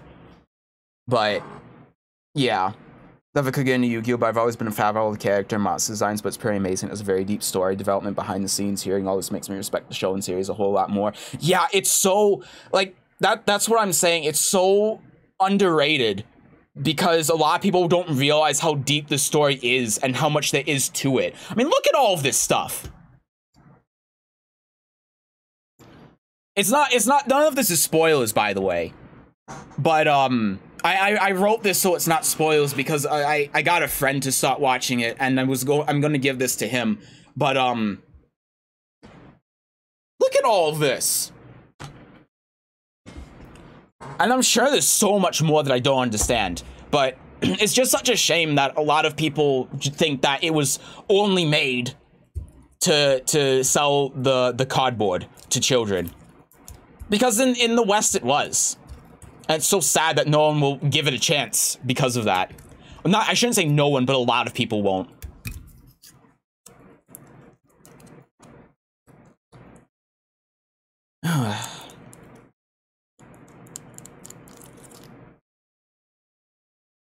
But yeah. Yeah, and then the last thing I'll say too when it comes to Takahashi himself, I mean, Takahashi is just like, Takahashi is who I aspire to be. Takahashi is was an amazing person, and it's such a shame that he died because he wasn't in it for the fame. He wasn't in it for the money. He didn't try to milk the series at all. He easily could have. He easily could have kept going after 5Ds and have made all of this, like, milked the original Yu-Gi-Oh! And whether he does it in a smart way or a bad way, he could have got so much more money out of it. He could have got so much recognition, but he kept to himself. He stayed by himself. He didn't try to be in the limelight for anything. It's just like he cared about is that he was happy that people were able to use the game and his manga to make friends and to just enjoy it. That's all he cared about. And you can tell when you look at what he's done. He did stuff just because he wanted to, because he wanted to make the world a better place. And he was an incredible person. Like there's a few things that he wrote at the at the end of the manga.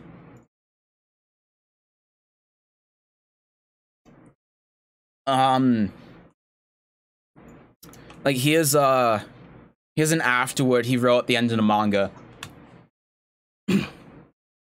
For 7 long years, I've traveled with Yu-Gi-Oh! I think I've been able to draw the themes I've wanted to express, but as I end the series, my main concern is whether I've transmitted my message to my readers. From the moment Yugi put together the Millennium Puzzle, the other self appeared in his heart. The time needed to explore 2 main characters turned into a long series. In our daily life, we never get to see ourselves except by standing in front of a mirror, but even a mirror won't reflect our hearts. The main character of this work won the courage and strength of will to face each other's hearts. As we go about our lives, we touch people, we see people, and interact with them. And in doing so, we feel and think many things. Sometimes we make others happy, sometimes we hurt them, we sympathize, we disagree. In the midst of this, we learn that people's thoughts and feelings are not a one-way street. You may say that's something very basic and natural, but what I wanted to draw and write in this work was just that interaction between people. And in order to do that, I used games. The games that the characters played were not played facing monsters, but facing other people. The opponents they played were the mirrors that reflected their hearts. In a basic sense, they fought with each other's spirits. Because this was a manga, it was deeply colored by the battle between good and evil, but I think the basis of the game was to clarify what lies between people. I think this was the reason that the Yu-Gi-Oh! Card game became so successful all over the world. In my mind, Yu-Gi-Oh! Has been completed, but throughout the world, many people are taking my work and the cards in their hands. In gratitude for that, I would like to prolong the world of Yu-Gi-Oh! For just a while longer. I borrow the end of this book to thank all of those who have participated in this world. Thank you from the bottom of my heart. It's very powerful. And there's a bunch of other stuff too. Like, for, like, another thing that I found too, because a lot of this is coming out recently. But here's another one too from an interview that he had.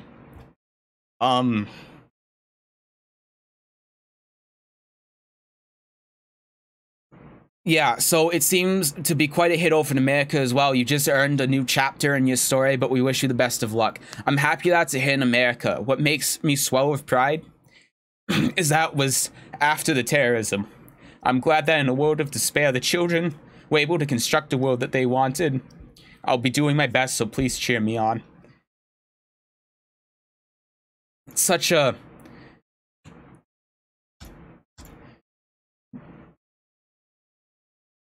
In March 2003, a war began on the other side of the planet.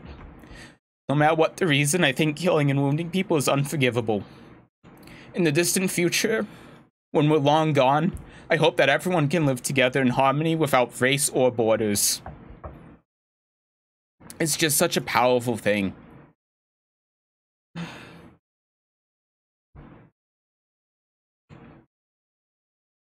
And then he has this thing with the he talked to the English voice actors as well.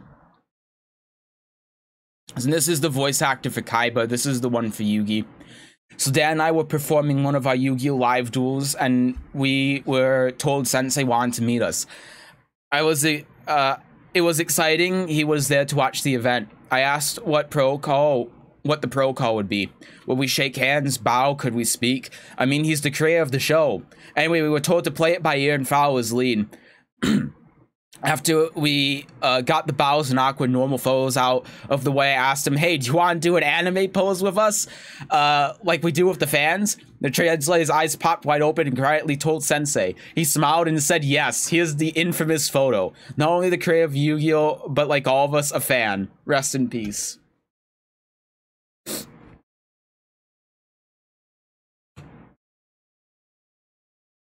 So...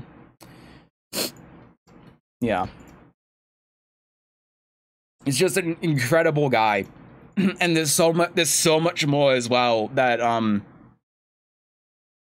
that I found that I can say, but just an incredible man. Such a shame.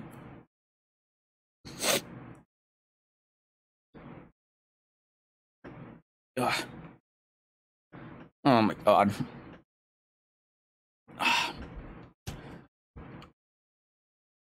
You okay? Yeah, I'm fine. Ugh. It got to me a little bit more too because my dad was involved in that war as well. So yeah, but get a bit emotional. Yeah, he was just a great guy. He was just happy that people liked what he did. I mean, his whole thing, the reason why he created Yu-Gi-Oh in the first place is just because he loved games. He just loved games, and then he made a game inside of this show or this manga about games, and in turn, he made one of the most popular games ever in history. And he really deserves it. He really deserves it.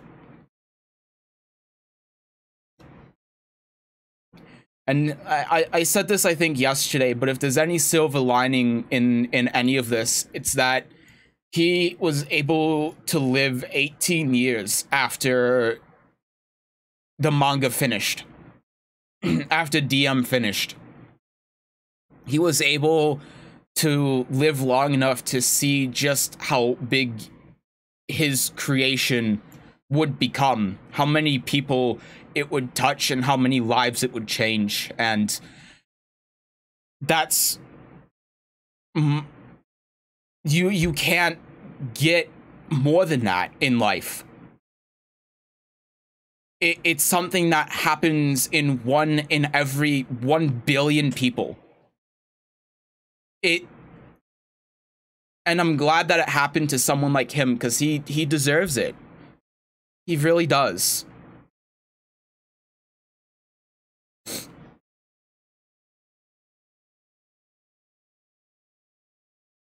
And I'm sure that seeing who he was through other people, that he couldn't have been happier. And that's what's so great about it. It's unfortunate that he died, but at least he died happy. At least he died doing what he probably dreamed of as a kid, and more than anyone on this planet could ever dream of doing. He did it, and he got to see it to fruition for about 2 decades.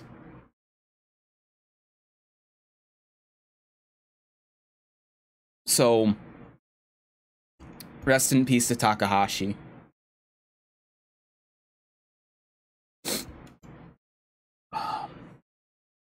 That's everything I wanted to say about it. He's an incredible man, and he has not done as much for me as a lot of other people, but he's done a lot, and he has inspired me in many ways.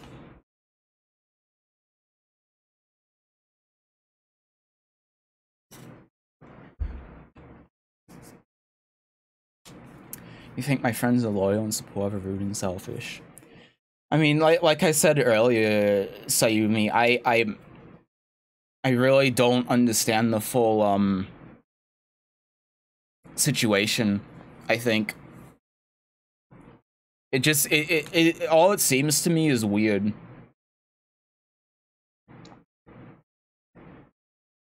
Oh, you know, there's one other thing I forgot to mention, but I wanna say this one last thing real quick. Because we're all fighting game players. We're all fighting game players, and Takahashi said something that applies to fighting games very well, and a lot of people can learn from it. Here it is. Oh god. Again, this is from an interview he did a long time ago.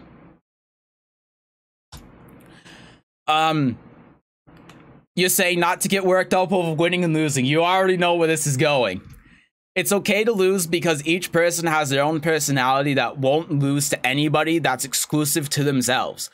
Having people read Yu-Gi-Oh! And get that message makes me extremely glad. I don't think there's any need to get down the dumps on parts of losing, because people are guaranteed to get stronger as many times as they lose. When they lose, there is a definite meaning as to why they lost. So people who keep that in mind are likely to succeed. What you gain from losing is likely to be substantial. Today's society seems to be stuck in a world of nothing but winners and losers, but I don't agree with that. People who lose are never really losers. They should take it as a step to search for more or a test for winning. You may have lost, but life goes on. So please don't ever think I'm such a failure or anything of the sort. If you go about things thinking it's okay to lose, you'll not only relieve the shock from losing, but you'll build up the energy to go forward. I can assure you that losing has substantial merits. So I wish that everybody tries their best and not fear losing. You could almost say that is one's true strength. You hear that, fighting game players? You hear that? It's okay to lose. It's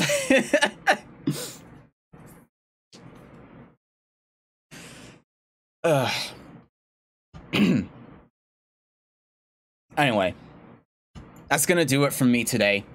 I'll probably be back tomorrow and I'll do some DNF. And then I lose all the time. Well, like Takahashi said, that's substantial, right? But it's okay. Yeah, exactly. A lot of people in fighting games get caught up in if they're winning or losing, especially if you're new to a game, right? If you're new to a fighting game. But what Takahashi said is true. If you're losing, but you're focusing on why you're losing, then it's fine. You're going to grow from it. Life goes on. You lost once, twice, 10 times. You're still winning at the end of the day. You might not be winning the game, but you're winning in learning. So,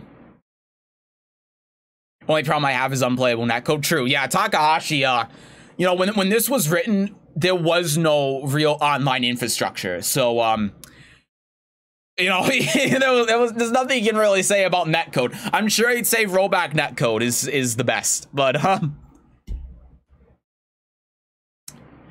yeah, more fun actually playing and fighting the connection. Yeah, 100%. Like it's different if you're losing because of the bad netcode, right? Because again, if you go through what he said, you know, he said when they lose, there's a definite meaning as to why they lost, so people keep that in mind are likely to succeed.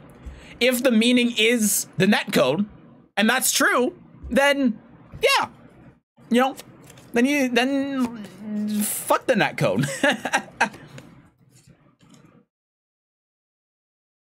Because you know what you gain from losing there because of the netcode? You gain the knowledge that you shouldn't be playing this shitty game. That's you win something there because then you stop playing the game and then you're not as pissed off. See, it still rings true. You just have to, you know, stretch it a little bit. Anyway, I'm gonna go. I should be back tomorrow with DNF Duel, and then on the 11th with Master Duel. New packs come out. There is the Adventure Engine and Flunderies, and if you don't know Yu-Gi-Oh at all, that is very significant. The Adventure cards and Flunderies, which are big penguins, when they came out, they completely changed the entire game. They are extremely powerful, and the Adventure cards are in like every deck almost, because they're just that good. And the Flunderies deck is one of the best decks in the game. So that'll be on the 11th. So I'll try to stream tomorrow, even if it's short, just so there's a little bit of a breakup in the Yu-Gi-Oh stuff. So yeah. Anyway, that's it. Thank you for stopping by. I'll see you tomorrow. Bye-bye.